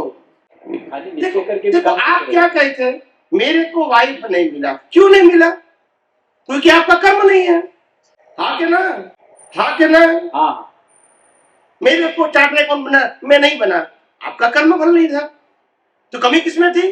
कर्म में, इसलिए फल मिला है। या सुन लो, निश्चय में कमी, तो आपकी निश्चय ही कमी है, तो रिजल्ट कैसे आएगा? भले तीर्थंकर मिले, कमी ज्ञान भी मिला, मगर कमी किसमें रही? उनके ज्ञान तो सुना, नहीं, अच्छा भी लगा, मगर निश्चय नहीं हुआ। नहीं, निश्चय के बाद में शंका नहीं उपस्थित कर रहा हूँ। निश्चय पक्का किया समझो, उसके बाद जो आत्मानुभूति की विधि, वो कोई है क्या सिखाता है? कोई विधि नहीं, निश्चय पक्का होगा इनफ। मैं आपको एक एग्जांपल देता हूँ ताकि आपको प्रैक्टिकल समझ में आए। ये थोड़ा सूक्ष्म शब्द है मगर मैं उसको स्थूल बना दूं। स्थूल समझते हैं, जो आम आदमी जिसको समझ सके। अगर आपका नाम बचपन से जैसे पैदा हुआ और 15 दिन महीने में आपका नाम चंदूलाल रख दिया, ठीक है? अभी तो आपको मालूम नहीं, मगर आपको चंदू चंदू करके लोग बुलाते हैं। धीरे धीरे आपको मालूम हुआ कि मैं चंदू हूँ, यस और नो? हाँ। फिर धीरे धीरे आपका स्कूल में जाना हुआ, वहां भी नाम होगा चंदू, फिर टीचर पूछेंगे चंदू, आप कहेंगे यस सर, कहेंगे नहीं, यानी आपकी बिलीफ क्या हो गई? पक्की। भी कोई कहेंगे चंदू तो बहुत अच्छा है तो आपको अच्छा लगेगा, चंदू तो बहुत बुरा है तो आपको बुरा लगेगा, लगेगा नहीं? हाँ। फिर अपने जीवन में चंदू के नाम पे पढ़ाई करेंगे, डिग्री लेंगे, फिर पैसा कमाएंगे, फिर शादी करेंगे, फिर बच्चा करेंगे, फिर उनको पढ़ाएंगे, इनको बड़ा करेंगे, इनको शादी करवाएंगे। कौन से नाम से? ये चंदू की जीवन यात्रा है। समझ में आया? चंदू की जीवन यात्रा। तो जब निश्चय हुआ कि मैं चंदू हूं, उसकी जीवन यात्रा है वो चंदू की। समझ में आया? वो बिलीफ है, मगर नाम दिया गया है, लेकर नहीं आया। तो दिया गया नाम की भी असर क्या है दिखाना। तो ये शुद्धात्मा दिया गया नहीं है, वो है। जब दिया गया नाम की भी इतनी असर है अंत तक, लास्ट श्वास तक, तो वास्तविकता की असर कैसी होगी? समझ में आता है? यहाँ बिलीफ में चंदू हूँ, पूरी जिंदगी रहता है सभी अवस्था में, यह सुन लो। और यहाँ मैं शुद्धात्मा हूँ, सभी अवस्था में भूल जाते। तो क्या चंदू की सभी अवस्था में कौन सी अवस्था ऐसी है जिस समय शुद्धात्मा नहीं था, वो बताइए। तो वो क्यों भूल गए? वो क्यों भूल गए? क्योंकि वैल्यू किसकी किया? चंदू की। आत्मा की तो गलती किसकी है? चंदू की है। शरीर की है? बिलीफ की गलती है। किसकी है? बिलीफ की। समझ में आया? सन की गलती नहीं है, बिलीफ की गलती। बिलीफ ने क्या माना? मैं चंदू हूं और मैं आत्मा हूं, वो भूल गया। समझ में आया? ऐसे अगर आपका निश्चय पक्का है तो पूरी लाइफ ये रहना चाहिए, मैं शुद्धात्मा हूं, चंदू का जो होने वाला है वो। खत्म हो गई बात। यहाँ शुद्धात्मा साइन किया, यहाँ चंदू को साइन कर दो बिलीफ में से, बस यही मुक्ति का मार्ग है। जब पूरी जिंदगी आप मैं चंदू होकर जिए, तब शुद्धात्मा साइलेंट था कि नहीं? अभी शुद्धात्मा को अवेयर कर दो, चंदू को साइलेंट कर दो, यही मुक्ति का मार्ग है, बस यही निश्चय है। ये जो बिलीफ है वही निश्चय है, और जो तो वही तो मैंने बिलीफ तो निश्चय है, जो बिलीफ है वही दर्शन है, जो दर्शन है वही सम्यक दर्शन है। ऐसे कर वही हाँ। जो दर्शन मतलब वही सम्यक दर्शन की बात है। अभी तो दर्शन को ही बिलीफ कहते हैं ना। बिलीफ दो प्रकार की है, मिथ्या और सम्यक। मिथ्या का मतलब मैं चंदू हूँ, सम्यक का मतलब मैं शुद्धात्मा हूँ। समझ में आया? बढ़िया। तो बिगिनिंग तो बिलीफ से होगा ना। बिलीफ से बिहेवियर, और बिहेवियर से बिहेवियर का मतलब एक्शन नहीं समझो। बिहेवियर का मतलब अवेयरनेस, और अवेयरनेस का मतलब रिजल्ट। बिलीफ, बिहेवियर और रिजल्ट, ये प्रोसेस है। प्रोसेस समझते हैं ना? यहाँ बिलीफ है मेरे को डॉक्टर बनना है, और पढ़ाई करना वो प्रोसेस है, रिजल्ट डॉक्टर बनता है। समझ में आया? खाली मैंने निश्चय की बात की, मैंने क्यों ऐसा नहीं कहा कि भी परिवार को छोड़ दो, क्रिया को छोड़ दो, धर्म को छोड़ दो, परिवार ये नौकरी धंधा छोड़ दो, ऐसा तो नहीं कहा मैंने आपकी दृष्टि को ही चेंज करने की बात कही। मन वचन कहा कि कोई भी अवस्था को मैंने टच नहीं किया। निश्चय किया ठीक से, तो आत्मानुभूति वगैरह के लिए कोई विधि विधान या कुछ बिल्कुल अपने आप से ही निश्चय के बल पे जो आत्मानुभूति अपने आप से होगी, स्वतः होगी। अगर आपको चंदू के ऊपर विश्वास है 1 साल की उम्र से, तो 100 साल तक चलता है, या सुन लो। और ऐसा ही विश्वास अगर आपको शुद्धात्मा के ऊपर है तो 1000 साल तक चलेगा। निश्चय की बात है, लाइफ तो वही की वही रहेगी। आत्मा पे ऐसा निश्चय हो गया तो सभी अवस्था में मैं तो शुद्धात्मा हूँ। कैसे होगी? सम्यक दर्शन, आत्मानुभूति, आत्मरमणता सब होती है, सब आ गया इसमें। Everything, there is no any other process is required. बाकी सब प्रोसेस सेमी समझते हैं। जहां तक मूल बात नहीं समझ में आती, वहां तक कुछ भी करो गलत नहीं होता है, मगर वो स्टेप हो सकता है। क्या हो सकता है? स्टेप हो सकता है। कोई भी कोई उसकी माला गिनो, वो भी बोल सकते हैं। कोई कहता ध्यान गिनो, वो भी कह सकता है, मगर वो निश्चय नहीं है।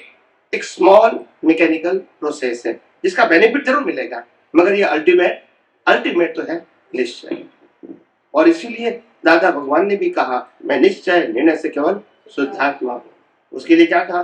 मरणांत संकट में टके वो टेक का धरना में कौन सी टेक? मैं निश्चय निर्णय से केवल शुद्ध आत्मा, वो टेक है।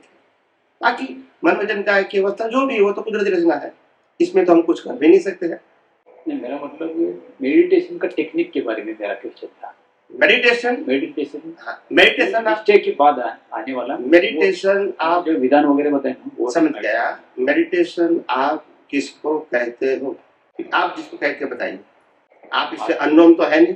हाँ, तो आप बताइए आप मेडिटेशन किसको कहते हैं इन 1 2 3 सेंटेंस। जो अंतरंग का शुद्धात्मा है उसके अनुभूति के लिए जो टेक्निक है मेडिटेशन का टेक्निक, अरे उसको आपने meditation दुनिया में अभी तक आपने जो जीवन पसार किया तो ऐसी टेक्निक कोई जगह पे आपने देखी, जानी? ये बताइए। शब्दों बोलने से कोई मतलब नहीं। कोई जगह पे आपने देखी, किसी ने एक्सप्लेन किया तो बताइए। नहीं, वो बाहर का जो कुछ मैंने क्या कहा? अगर किसी ने अनुभव किया है तो बताया। ये भी मैंने कहा कि नहीं कहा? तो बाहर की क्यों बात करते हो? बताना तो अगर आप मेरे को पूछेंगे, अगर आप मेरे एक मिनट आप मेरे को पूछेंगे तो मैं शब्द से ही बताऊंगा ना। माहिर को पूछेंगे शब्द से ही बताएंगे ना कि और कोई रास्ता है? मैं बाहर का टेक्निक इधर नहीं बता रहा हूँ, मैं पूछ रहा हूँ आपको टेक्निक। मैं वही कहता हूँ कि आपने अभी तक किसी के मुंह से ये टेक्निक सुनी है, जानी है, समझी है? बताइए अभी तक। वो शिविर रहते हैं, ध्यान शिविर चलते हैं, लेकिन मैं गया नहीं उसमें। वो चलो कोई बात नहीं। सबसे पहली बात यह है, टेक्निक हम शब्द जो बोलते हैं, आध्यात्म में कोई टेक्निक वेक्निक नहीं होती है। आपका निश्चय ही टेक्निक है और आपकी निश्चय की कमजोरी ही आपका संसार। और निश्चय अहंकार करता है, आप समझे ना? संसार लक्ष्य निश्चय भी अहंकार करता है और आत्मा लक्ष्य निश्चय भी अहंकार करता है। अहंकार कॉमन चीज है। निश्चय क्या करना है वो उसके ज्ञान दर्शन के वैल्यू के ऊपर आधारित है। हम चंदू को 1 साल से निश्चय से बनाते हैं कि ये चंदू है और वैसा मिलता है, लाइफ चलता है। लाइफ चलता है 1 साल की उम्र से लेकर 90-80 जो जहाँ तक जियोगे वही चलेगा। लेकिन आत्मा के ऊपर आपका विश्वास क्यों नहीं बैठता है? ये बात है। यस। हाँ, इसमें प्रैक्टिकल डिफिकल्टी ये है कि जब मैं बच्चा था, कुछ जानता भी नहीं था, तब से मुझे जाना दिया गया है कि भाई तू चंदू भाई है। बराबर है। तो वो समझ के पहले से जो आया वो कंटिन्यू होके गया। बराबर है। अभी मैं इस संसार में, इस व्यवहार में चंदू भाई के नाम से खुद को ज्यादा जानता हूँ और उसके ऊपर बिलीफ भी बैठी है। अभी आज इस उम्र में ये बिलीफ चेंज हो गई है, तो चेंज करने के लिए मैं आत्मा हूँ ये कैसे समझे? क्योंकि मैं चंदू भाई हूँ, ये तो शरीर दिखता है मुझे, ये संसार दिखता है मुझे, मैं देख रहा हूँ, भले मिथ्या है लेकिन मैं इसको देख रहा हूँ, दिखता है, मैं देख रहा हूँ, इसका मैं अनुभव भी कर रहा हूँ 100%। तो मैंने कल भी आपसे कहा था कि सोहम ध्यान, सहा अहम जो ध्यान की हम बात चल रही है कि आत्मा मैं हूँ, ये तो कोई ध्यान कई नाथ संप्रदाय में कई तो सिखाया जाता है, तो उसमें ये समझ में नहीं आता कि मैं आत्मा हूँ, ये मुझे कभी जागृति नहीं, इसकी जानी भी नहीं है मुझे, तो मैं वो हूँ ये मैं कैसे मानूं? समझ गया मैं आपकी बात और आपका प्रश्न और प्रश्न का एंगल कहो, कॉर्नर कहो, समझ गया। मैं ये लाइट प्रकाश दे रही है ऐसा मैं देखता, ये पंखा चल रहा है, हवा दे रहा है, मैं देखता हूँ, अनुभव भी करता हूँ। ये टीवी चालू है, मैं देख रहा हूँ, फ्रिज चालू है, मैं देख रहा हूँ, और वॉशिंग मशीन चालू है, मैं देख रहा हूँ और इसकी वैल्यू भी कर रहा हूँ। लाइट की, पंखा की, टीवी की, वॉशिंग मशीन की, जो मैं देख रहा हूँ, मैं वैल्यू कर रहा हूँ, मगर मेरे को ये नहीं मालूम कि ये सब कुछ इसीलिए लाइव है क्योंकि पावर है। पावर दिखता नहीं है, ऐसा कैसे हो सकता है? पावर काट भी सकता है, सिलाई भी कर सकता है, ऐसा कैसे हो सकता है? पावर है ना, पावर हम काट भी सकता है और जोड़ भी सकता है, ऐसा कैसे हो सकता है? पावर हम देख नहीं सकते लेकिन फिट कर सकते हैं, हाथ लगा तो सब बैठता है। वही मैं कहता हूँ, वही आपने जो उत्तर दिया कि शौक होता है तो वो दिखता है, यही बात है, जिंदे को जो लगता है वो मुर्दे को नहीं लगता है। बोलिए अभी उत्तर दीजिए। मैं आपको 100 रुपया की नोट दूंगा, आपको फील होगा, मुर्दे को नहीं होगा। शरीर तो है, नहीं शौक नहीं लगा इसको, मुर्दे को शौक नहीं लगेगा, बोलते नहीं। जिंदे को शौक लगा, मुर्दे को नहीं लगेगा। समझ में आया नहीं? तो यहाँ भी शौक लगा, जिंदे को 100 रुपया की वैल्यू की रही, मुर्दे को नहीं रही, शौक नहीं लगा इसको। 1 किलो सोना दिया तो भी नहीं लगा मुर्दे को, और जिंदे को तो शौक लगा इसको। क्यों? पावर, ये आत्मा का पावर। पावर नहीं है तो अनुभूति नहीं है। भले अज्ञान अनुभूति है, भले मिथ्या अनुभूति है, इसके लिए भी आत्मा की हाजिरी। बिना पावर अज्ञान की भी अनुभूति नहीं होती, ज्ञान की भी नहीं होती है, और विज्ञान की भी नहीं होती है। समझ में आया? अनुभूति शब्द आत्मा के बिना संभव नहीं। कैटेगरी कोई भी हो, आत्मा की प्रेजेंस चाहिए। रिलेटिव सत्य की अनुभूति करना है तो भी आत्मा की हाजिरी चाहिए, और सनातन सत्य की अनुभूति करना है तो भी आत्मा की। बिना आत्मा की हाजिरी अनुभूति शब्द का प्रयोग नहीं कर सकते। मुर्दा कर सकता है, बस आप कहते मैं आंखों से देख सकता हूं, सही बात है। मुर्दा क्यों नहीं देख सकता है? आप तो है, क्यों नहीं देख सकता है? समझ में आया? पंखा नहीं चलता है, मैं ऑन करता हूं तो क्यों? क्योंकि पावर नहीं है। आप नहीं देख सकते, क्यों? क्योंकि आत्मा का पावर नहीं है। यस और नो? तो सिद्धांत तो एक ही है ना। तो मैं देख रहा हूँ, इसका मतलब आत्मा है इसलिए देख रहा हूँ। कुछ भी करते हो because of the soul, because of the soul.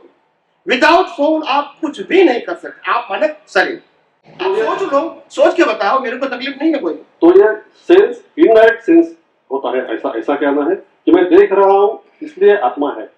देख रहे हो, समझ रहे हो, सुन रहे हो, बिकॉज ऑफ सोल।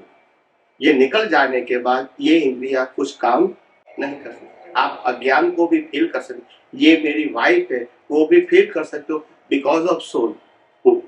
बाद में ये भी फील नहीं कर सकते। कर सकते हैं? मैंने पहले भी कहा, अज्ञान की अनुभूति, ज्ञान की अनुभूति, विज्ञान की अनुभूति आत्मा के बिना संभव। अनुभूति जैसी होगी वैसा आपको पुरुषार्थ करेंगे और इसका फल मिलेगा, मगर अनुभूति होना अज्ञान की भी, वो भी आत्मा की हाजिरी में ही संभव। समझ में आया? और अनुभूति के आधार से तो पुरुषार्थ होता है। अगर मेरे को पैसे में सुख लगेगा, ये मेरी अनुभूति है, तभी तो पैसा ज्यादा चाहिए वो भाव करूंगा ना, और कुदरत क्या देंगे? उसका फल देंगे। मगर आत्मा नहीं है तो नहीं, आत्मा नहीं है तो मैं अनुभूति कर सकता हूँ पैसे में सुख है, अनुभूति कर सकता हूँ, भाव कर सकता हूँ, बिकॉज ऑफ सोल। अनुभूति कर सकते हैं और भाव भी। Soul is everything in this world as a power, as a permanent power. इसका यूज आप टेम्पररी के लिए भी कर सकते हैं, मगर बिना पावर टेम्पररी परमानेंट कुछ भी अनुभूति नहीं कर सकते। यस और नो? यही तो विज्ञान है। और मैंने जो विज्ञान बताया उत्तर के रूप में, ये दुनिया की कोई किताब में नहीं है। समझ में आया? ये किताबों का ज्ञान नहीं है। रामकृष्ण महावीर ने किताबों में से ज्ञान नहीं बताया था, अनुभव में से बताया था। और मैं जो बोल रहा हूँ ये अनुभव से बता रहा हूँ, किताबों का ज्ञान नहीं है। दुनिया की कोई किताब में ऐसा प्रश्न भी नहीं होगा, उत्तर भी नहीं होगा। समझ में आया? तो जब मैं बोलता हूँ कि मैं शुद्धात्मा हूँ, ये बिलीफ, मेरे बिलीफ में बैठने के लिए ये सब पॉइंट्स मुझे कंसिडर करने हैं, या इसके अलावा और भी कुछ? नहीं, कुछ भी नहीं। मैंने कहा ना, एक ही पॉइंट है, निश्चय है कि मैं शुद्धात्मा हूँ, बाकी सब कुदरती रचना है, समाप्त होगा। मगर उसमें इस विजन को आपको इंटरनली एनलार्ज करना है। राइट, इंटरनली, उसके बाहर की कोई प्रक्रिया नहीं है। समझ में कि आत्मा के अलावा, आत्मा के प्रकाश के अलावा, आत्मा की अनंत शक्ति के अलावा जो कुछ भी हो रहा है, दिख रहा है, सुन रहा हूँ, प्रकृति फील कर रही है, ये सब कुछ कुदरती रचना है। न मेरा है न तेरा है, किसका है? बस। इसीलिए मालिक की भाव करना मेरा तेरा है, छोड़ दो। कर्ता भाव करना मैंने किया तुमने किया, छोड़ दो, क्योंकि ये करता है, ये भी प्रकृति का है। भोक्ता भाव, मैंने भुगतान किया, उन्होंने मेरे को अपमान किया, मैंने उसको अपमान किया, ये भी छोड़ दो। ये भोक्ता भी है, कर्ता भी है, मालिक भी है, भोक्ता भी है। और तीनों को क्या देखो? कुदरती रचना। और शरीर की सभी अवस्थाओं क्या देखो? कुदरती रचना। और मैं क्या हूँ? कुदरती रचना से मुक्त, मन वचन काया से मुक्त, इनकी अवस्था से मुक्त, चेतन, अविनाशी और अनंत शक्ति वाला शुद्धात्मा था, है और रहूंगा। चाहे प्रकृति रहे या न रहे, मैं रहूंगा और वही अनंत शक्तियों के साथ रहूंगा, यही चैतन्य के साथ रहूंगा। इसको चलाने के बाद ये विश्वास, आत्मविश्वास, अहंकार को होना चाहिए। इसी आत्मविश्वास की ही बात कर रहे हैं, क्योंकि आत्मा पर बिलीव कैसे बैठे, ये इससे शुरुआत हुई है। आत्मा को बिलीव की जरूरत नहीं है, प्रतिष्ठित आत्मा को बिलीव है। पुरुषार्थ वो करता है, भूल जाओ आत्मा की बात। प्रतिष्ठित शब्द प्रतिष्ठित आत्मा को लगता है, शरीर को भी नहीं लगता है, आत्मा को।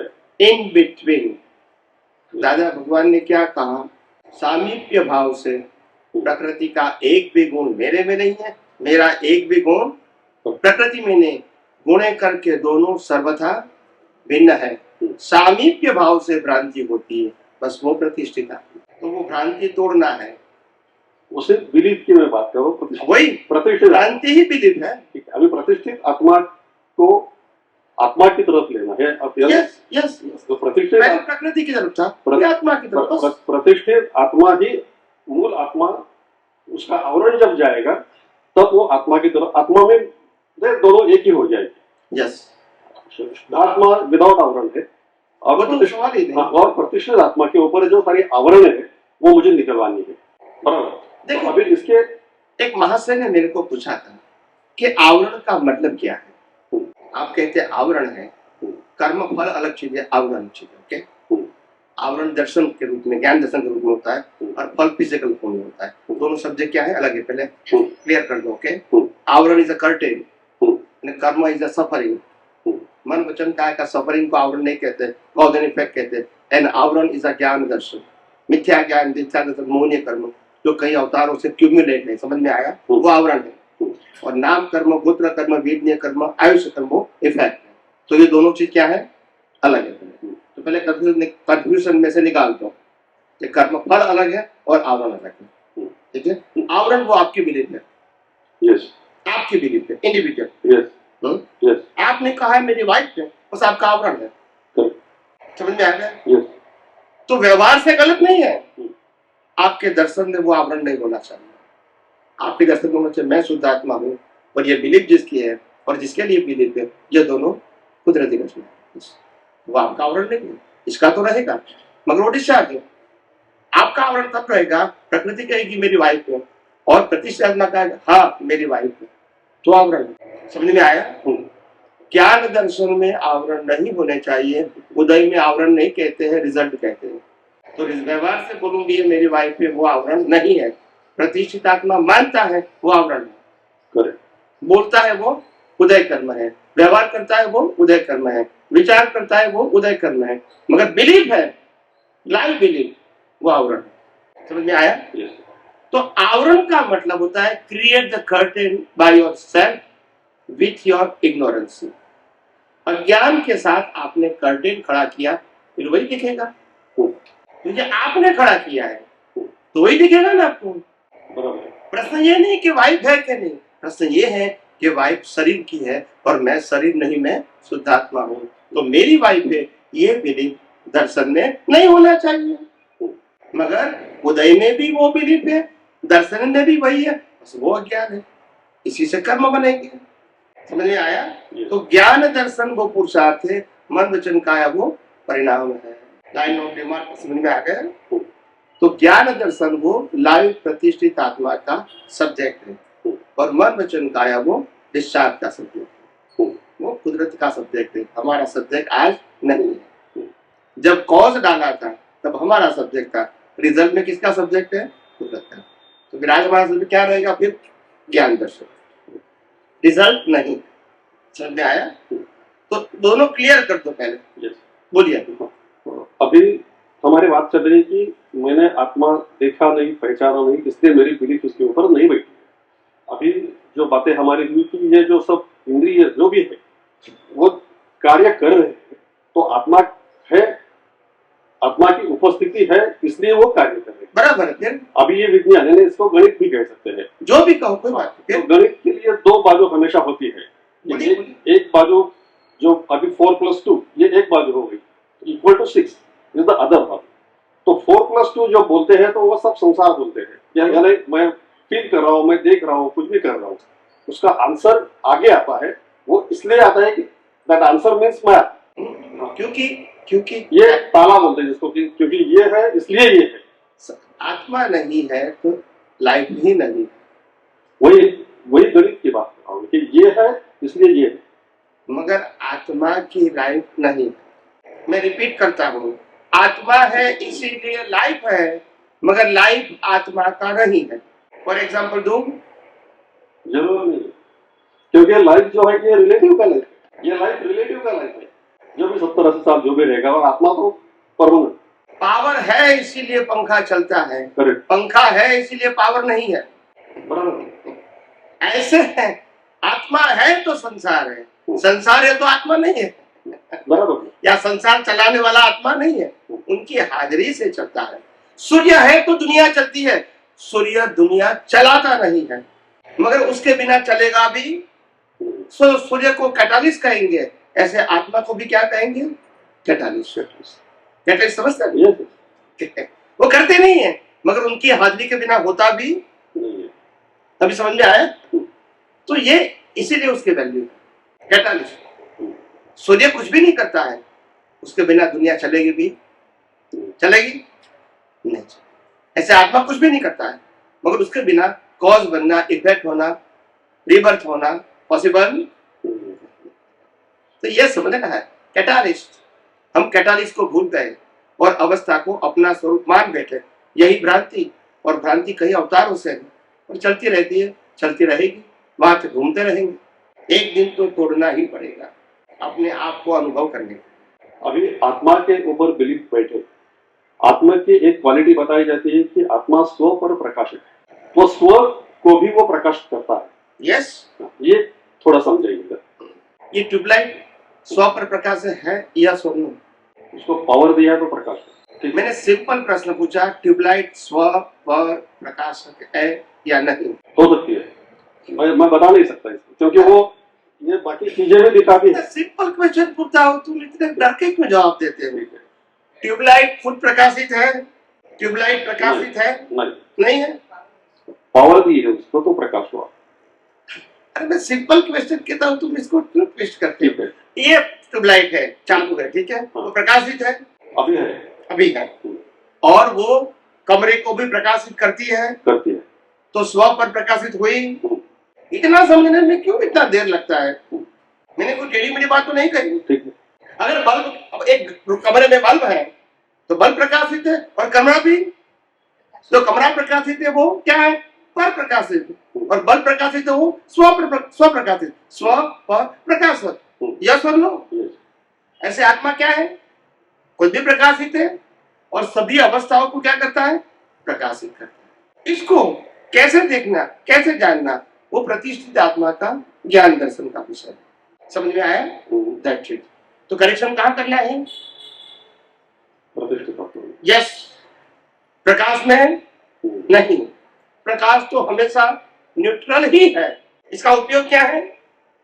देख लो, कुछ भी कर सकते, नहीं, हाँ, कुछ भी कर सकते। इसका यूज करना, वो आपका ज्ञान दर्शन है। मैं वही ज्ञान के प्रकाश का उपयोग करके मनुष्य भाव प्राप्त कर सकता हूँ। यही ज्ञान प्रकाश के उपयोग से मैं पशुओं में जा सकता हूँ। यही ज्ञान प्रकाश के उपयोग से नरगति जा सकता हूँ। यही ज्ञान प्रकाश के उपयोग से देवलोक जा सकता हूँ। यही ज्ञान प्रकाश के उपयोग से मोक्ष भी जा सकता हूँ। प्रकाश एक ही, उपयोग समझ में आ गया? तो उपयोग का मतलब प्रकाश है या ज्ञान दर्शन है? उपयोग कौन करेगा? आत्मा करेगा? कौन करेगा? प्रतिष्ठित आत्मा। प्रतिष्ठित आत्मा के पास क्या है? ज्ञान और। तो फिर कहाँ आए हम अंत में? भाई फिर पूरा घूम के कहाँ आए? ज्ञान और दर्शन के ऊपर। जो पहले भी बताया था, फिर घूम के कहाँ आ गए? सेंटर पॉइंट ज्ञान दर्शन। समझ में आ गए? करेक्शन ऑफ योर ज्ञान and Darshan, correction of your सम्यक ज्ञान एंड सम्यक दर्शन, वो ही मुक्ति का कारण हो सकता है, और कोई कारण नहीं। और मिथ्या ज्ञान और मिथ्या दर्शन से चारों गति में घूमना, वो कारण बन सकता है। और सम्यक ज्ञान दर्शन से मुक्ति की ओर आगे जाने का कारण बन सकता है। बस दो ही ऑप्शन है। तीसरा ऑप्शन, या तो चारों गति में घूमो, या तो मुक्ति की ओर आगे बढ़ो, बस। और कोई ऑप्शन नहीं है, किसी के पास नहीं है। और बीच में आएगा ज्ञान दर्शन का मतलब ज्ञान दर्शन को ही आपको पक्का करना पड़ेगा कि आपको आत्मा की अनुभूति करनी है या संसार में घूमना है, उस प्रकार से उपयोग करो। अगर आत्मा की अनुभूति करती है तो प्रकाश में यही रहेगा ज्ञान दर्शन में कि मैं शुद्ध आत्मा हूँ और बाकी जो दिखता है वो कुदरती रचना है, मेरा है ही नहीं।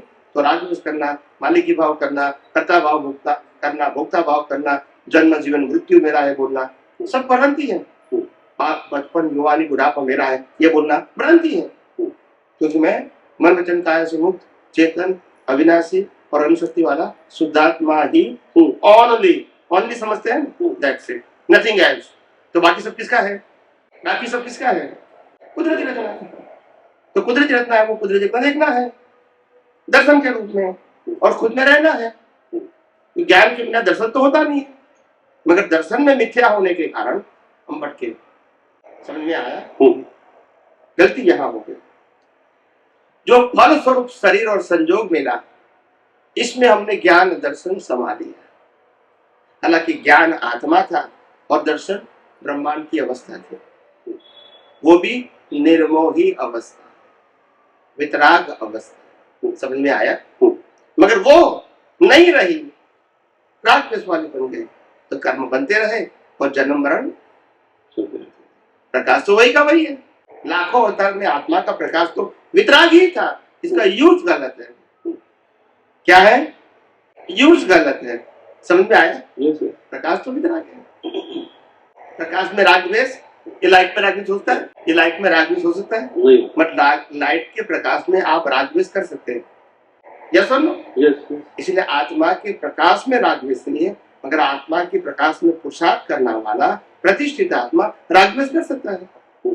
इसी से कर्म बनता है और इसी से जन्म। इस मार्ग पे न कभी सोचा है, न कभी गया है, और न कभी इस प्रकार का मार्ग है ऐसा हमको मालूम भी नहीं था। और अभी तक जो मार्ग हमको मिला वो क्रियाकांड का मिला और उसमें हमको संतोष हो गया।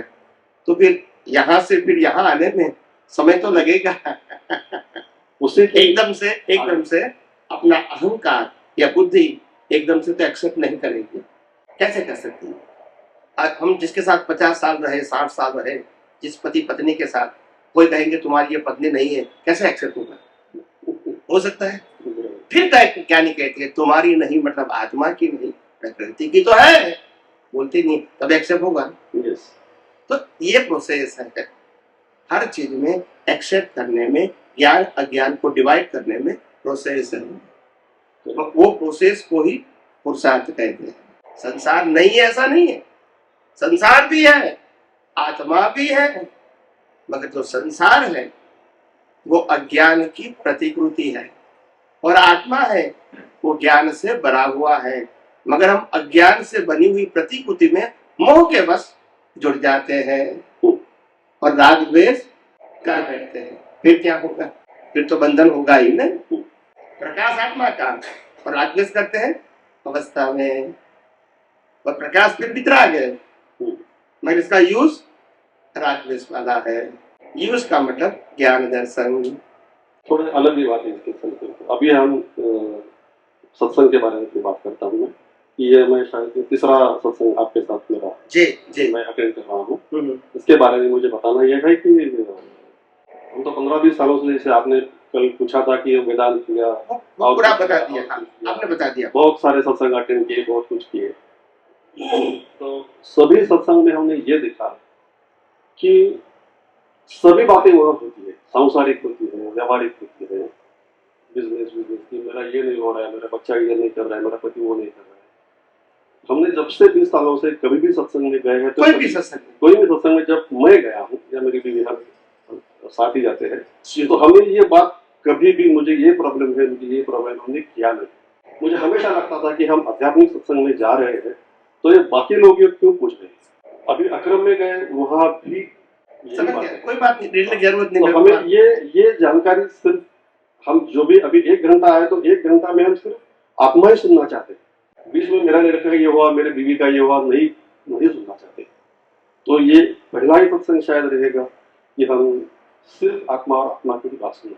नहीं, आपने सत्संग तो प्रत्यक्ष रूप से पहला दूसरा सुना है, हाँ। मगर आपने जो घर में जो 2, 4, 5 सुना, इसमें कभी किसी ने सोशल क्वेश्चन किया था? नहीं, वही मैं, हाँ, वो सब मिला के मैं आपको आप हजार सत्संग सुनेंगे तो भी सोशल क्वेश्चन नहीं होगा। मैंने पहले भी कर दिया है कि यहाँ सामाजिक और धार्मिक क्वेश्चन नहीं होंगे, और आपको सामाजिक धार्मिक क्वेश्चन है तो जहाँ करते हैं वहाँ जा सकते हैं, मना तो मैं नहीं करूंगा। यहाँ सिर्फ आध्यात्म की बात करो बस, ये मेरी कंडीशन है। नहीं, इसीलिए आगे चलकर सवाल अभी आएगा। अब तो आते ही पहले बताते हैं कि पहली स्टेज तो सांसारिक होती है, फिर धार्मिक होती है, और फिर उसके ऊपर चलकर आध्यात्मिक विज्ञान की होती है। और वो बात जिनको चाहिए वो मैं बताने के लिए बैठा। बस। और आप ओपन माइंडेड यहाँ आइए, बिल्कुल उसी के बारे में जो भी पूछना है, पूछ, आध्यात्म के बारे में जो प्रश्न करना है, I am ready to give you the answer. अभी उसी के बारे में चलकर मैं ये बात कर रहा हूँ कि मैं इसको एक सिंपल व्यवहारिक शब्द है कि ये कोर अध्यात्म, ऐसा मैं इसको बोल दूंगा। कोर यानी बस यही, और ये प्योर अध्यात्म है कि जो भी ज्ञान आपको मोक्ष ले जाएगा, बस पुरुषार्थ करना हमारा काम है। अभी मैं तो पहले से ज्यादा कोई हुआ नहीं आपसे बातचीत वगैरह, तो मैं आपको ये कहने जा रहा हूँ कि जब सिर्फ दो ही चीजें हैं कि मैं शुद्धात्मा हूँ और कुदरत, बाकी सब कुदरत या व्यवस्थित करता है या भी उनके संजोग है, ये दूसरी बात हो गई, कोई तकलीफ नहीं। तो ये दोनों का जो संबंध है, मैंने कल भी पूछ लिया था कि इसको आगे चल, अब तो अभी पहले स्टैंडर्ड में जाना है हमें, और इस सामने इतना बड़ा प्रिंसिपल आया, PhD का अभ्यास आया सामने, तो यहाँ से वहां पहुंचने के लिए इसमें कोई सिलेबस, मैं यही शब्द यूज करूंगा कि जैसे हम बात करते हैं कि आप बोलते कि नहीं ऐसा करो, नहीं ऐसा करो, या ऐसा करो, मास्टर की बता दो। हाँ मास्टर की ये जीवन में जन्म से मौत जो कुछ भी हो रहा है, ये मेरी हाजिरी से हो रहा है, मैं नहीं तो कुछ भी नहीं। बोलिए। इसमें दादा भगवान का एक स्टेटमेंट हमने परसों दी कि मैं कुछ करता नहीं, वो छोड़ दो, मैंने मास्टर की बता दिया कि मैं नहीं तो मन वचन काया कुछ भी नहीं है, कुछ भी नहीं कर सकती। ये जो कुछ भी हो रहा है बिकॉज ऑफ माई प्रेजेंस। ये मास्टर की है। ये अच्छे विचार आए, बुरे विचार आए, बिकॉज माई प्रेजेंस। जबान अच्छी बोला, बुरी बोला, बिकॉज ऑफ माई प्रेजेंस। मन वचन काया ने क्रिया अच्छी किया, बुरी किया, बिकॉज ऑफ माई प्रेजेंस। बचपन युवानी बुढ़ापा था, because of my presence. Yes और नो? मैं हूँ तो जीवन है, मैं नहीं हूँ तो कुछ भी नहीं। समझ में आया? वाक्य समझ में आया? वही तो मैं, वो तो गहरा है, लेकिन तो देखो गहराई की बात तो होगा ही है। अगर महावीर ने बोल दिया तुम शुद्धात्मा हो तो बतवा क्या ही है? अनुभूति तो प्रक्रिया होती है ना, अनुभूति स्वतः ऐसे बताई जाती है। आप समझे ना? श्रीमद राजचंद्र ने क्या कहा है मालूम है? श्रीमद राजचंद्र का नाम सुना होगा। उन्होंने क्या कहा? अपूर्व अवसर, बहुत हाई लेवल का भक्ति पद है, आध्यात्मिक भक्ति का पद है। उन्होंने क्या कहा? जो पद श्री सर्वज्ञ दीठु ज्ञान मा, आत्मा की अनुभूति का पद सर्वज्ञ यानी केवल ज्ञानी। जे पद श्री सर्वज्ञ दीठु ज्ञान मा, कही सक्या नहीं पढ़ते श्री भगवान जो। They cannot explain through the mouth. It is a matter of experience. अनुभव गोचर मात्र रही तेरे कुछ, प्रभु आज्ञाए थासु तेज स्वरूप। अनुभव गोचर से ज्ञानी give the guide, you have to follow and realize. अगर अनुभूति दिया जाता है तो फिर ज्ञान की कोई वैल्यू नहीं है, किसी को भी देंगे वो चमत्कार हो गए। आप समझे? इस दुनिया में जो चीज आपने कर्ता भाव, मालिकी भाव, भोक्ता भाव से मानी है, वो आपको आपकी दृष्टि में से मिटाना ही पड़ेगा। दृष्टि में से, मन वचन काया में से नहीं बोलता हूँ, बार बार गलती मत करना। मेरा पूरा आध्यात्म विज्ञान ज्ञान दर्शन के ऊपर आधारित है, मन वचन काया के ऊपर आधारित नहीं है। तो गलती बार बार मत करना। आपकी दृष्टि में से ये लाइफ की हर अवस्था वो कुदरत की ही है, ऐसा मानना पड़ेगा 100%। तभी मैं क्या हूं वो समझ में आए। संसार भी मेरा है और आत्मा भी मेरा है, कभी समझ में। Don't create the confusion in your vision, be clear. मैं कौन हूं और मैं कौन नहीं हूं, और जो नहीं हूं वो किसका है? कुदरत का है। खत्म हो गई। फिर क्या है क्या नहीं, कैसा है कैसा नहीं, प्लस है माइनस है, डिटेल में जाने की जरूरत। कुदरत रचना इतना जाना बहुत हो गया। जन्म से मौत तक सभी अवस्थाओं को कुदरत का ज्ञान दिया, बहुत हो गया। No detailing is required. जब तुम्हारा है तो डिटेलिंग में जाओ, तुम्हारा नहीं है डिटेलिंग की जरूरत बस। ये शरीर मेरा नहीं है, ये मन वचन काया मेरा नहीं है, ये अवस्था मेरी नहीं है, ये 5 इंद्रियों से दुनिया मेरी नहीं है, फिर मैं उसमें डिटेलिंग में क्यों जाऊं? और जाते हैं बिकॉज ऑफ मोह। समझ में आया? That's it. मैं आत्मा हूं, इसमें जाओ, कौन मना करता है? समझ में आया? अपने में जाओ ने, हर अवस्था को देखो कि ये शरीर पानी पी रहा है बिकॉज ऑफ आई एम, ये मन विचार कर रहा है बिकॉज ऑफ आई एम, बोलते नहीं है। ये शरीर काम कर रहा है बिकॉज ऑफ आई एम, वो है इसलिए मैं नहीं हूं, मैं हूं इसलिए है। वैल्यू किसकी होनी चाहिए? आत्मा। वैल्यू किसकी होनी चाहिए? पावर की। पावर नहीं है तो ये तो पंखा है इसलिए हवा आ रही है, ट्यूबलाइट है इसलिए लाइट आ रही है, ऐसा हम मानते हैं, मगर पावर नहीं है तो ये सब पावर की कमाल है। तो ये सब कुछ क्रिया हो रही है, वो पावर की कमाल है। आत्मा नहीं है तो समझना है, कोई त्याग करने की बात नहीं। एक दिन तो सनातन सत्य को समझना ही पड़ेगा। यस और नो? ये मेरा तुम्हारा सत्य नहीं, this is the law of nature. समझ में आया? धीरे धीरे समझना पड़ेगा।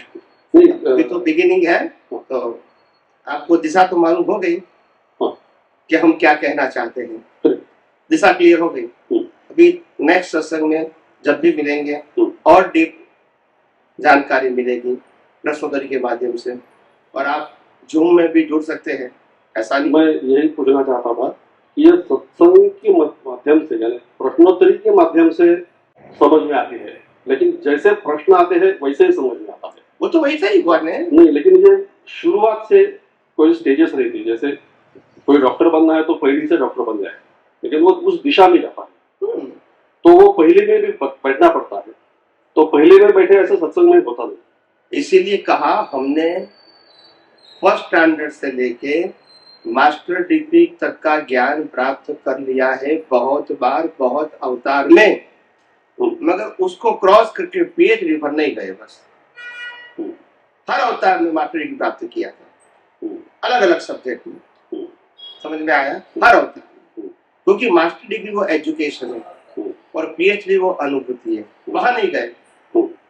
मास्टर डिग्री किया आर्ट्स में, कॉमर्स में, साइंस में, संसार में, बिजनेस में, प्रोफेशन किया, हर अवतार में किया, PhD नहीं किया।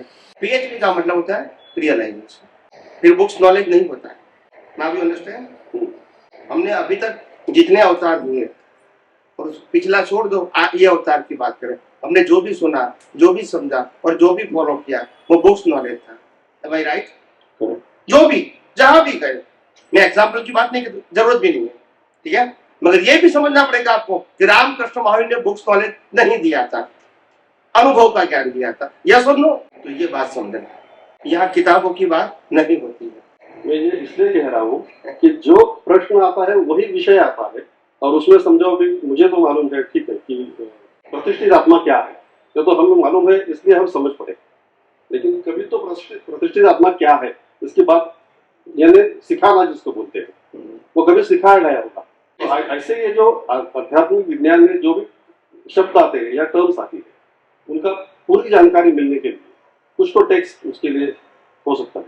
टेक्स्ट ठीक है, टेक्स्ट बनेगी समझ के लिए, किताब बनी है, मगर ये हमारा काम नहीं है।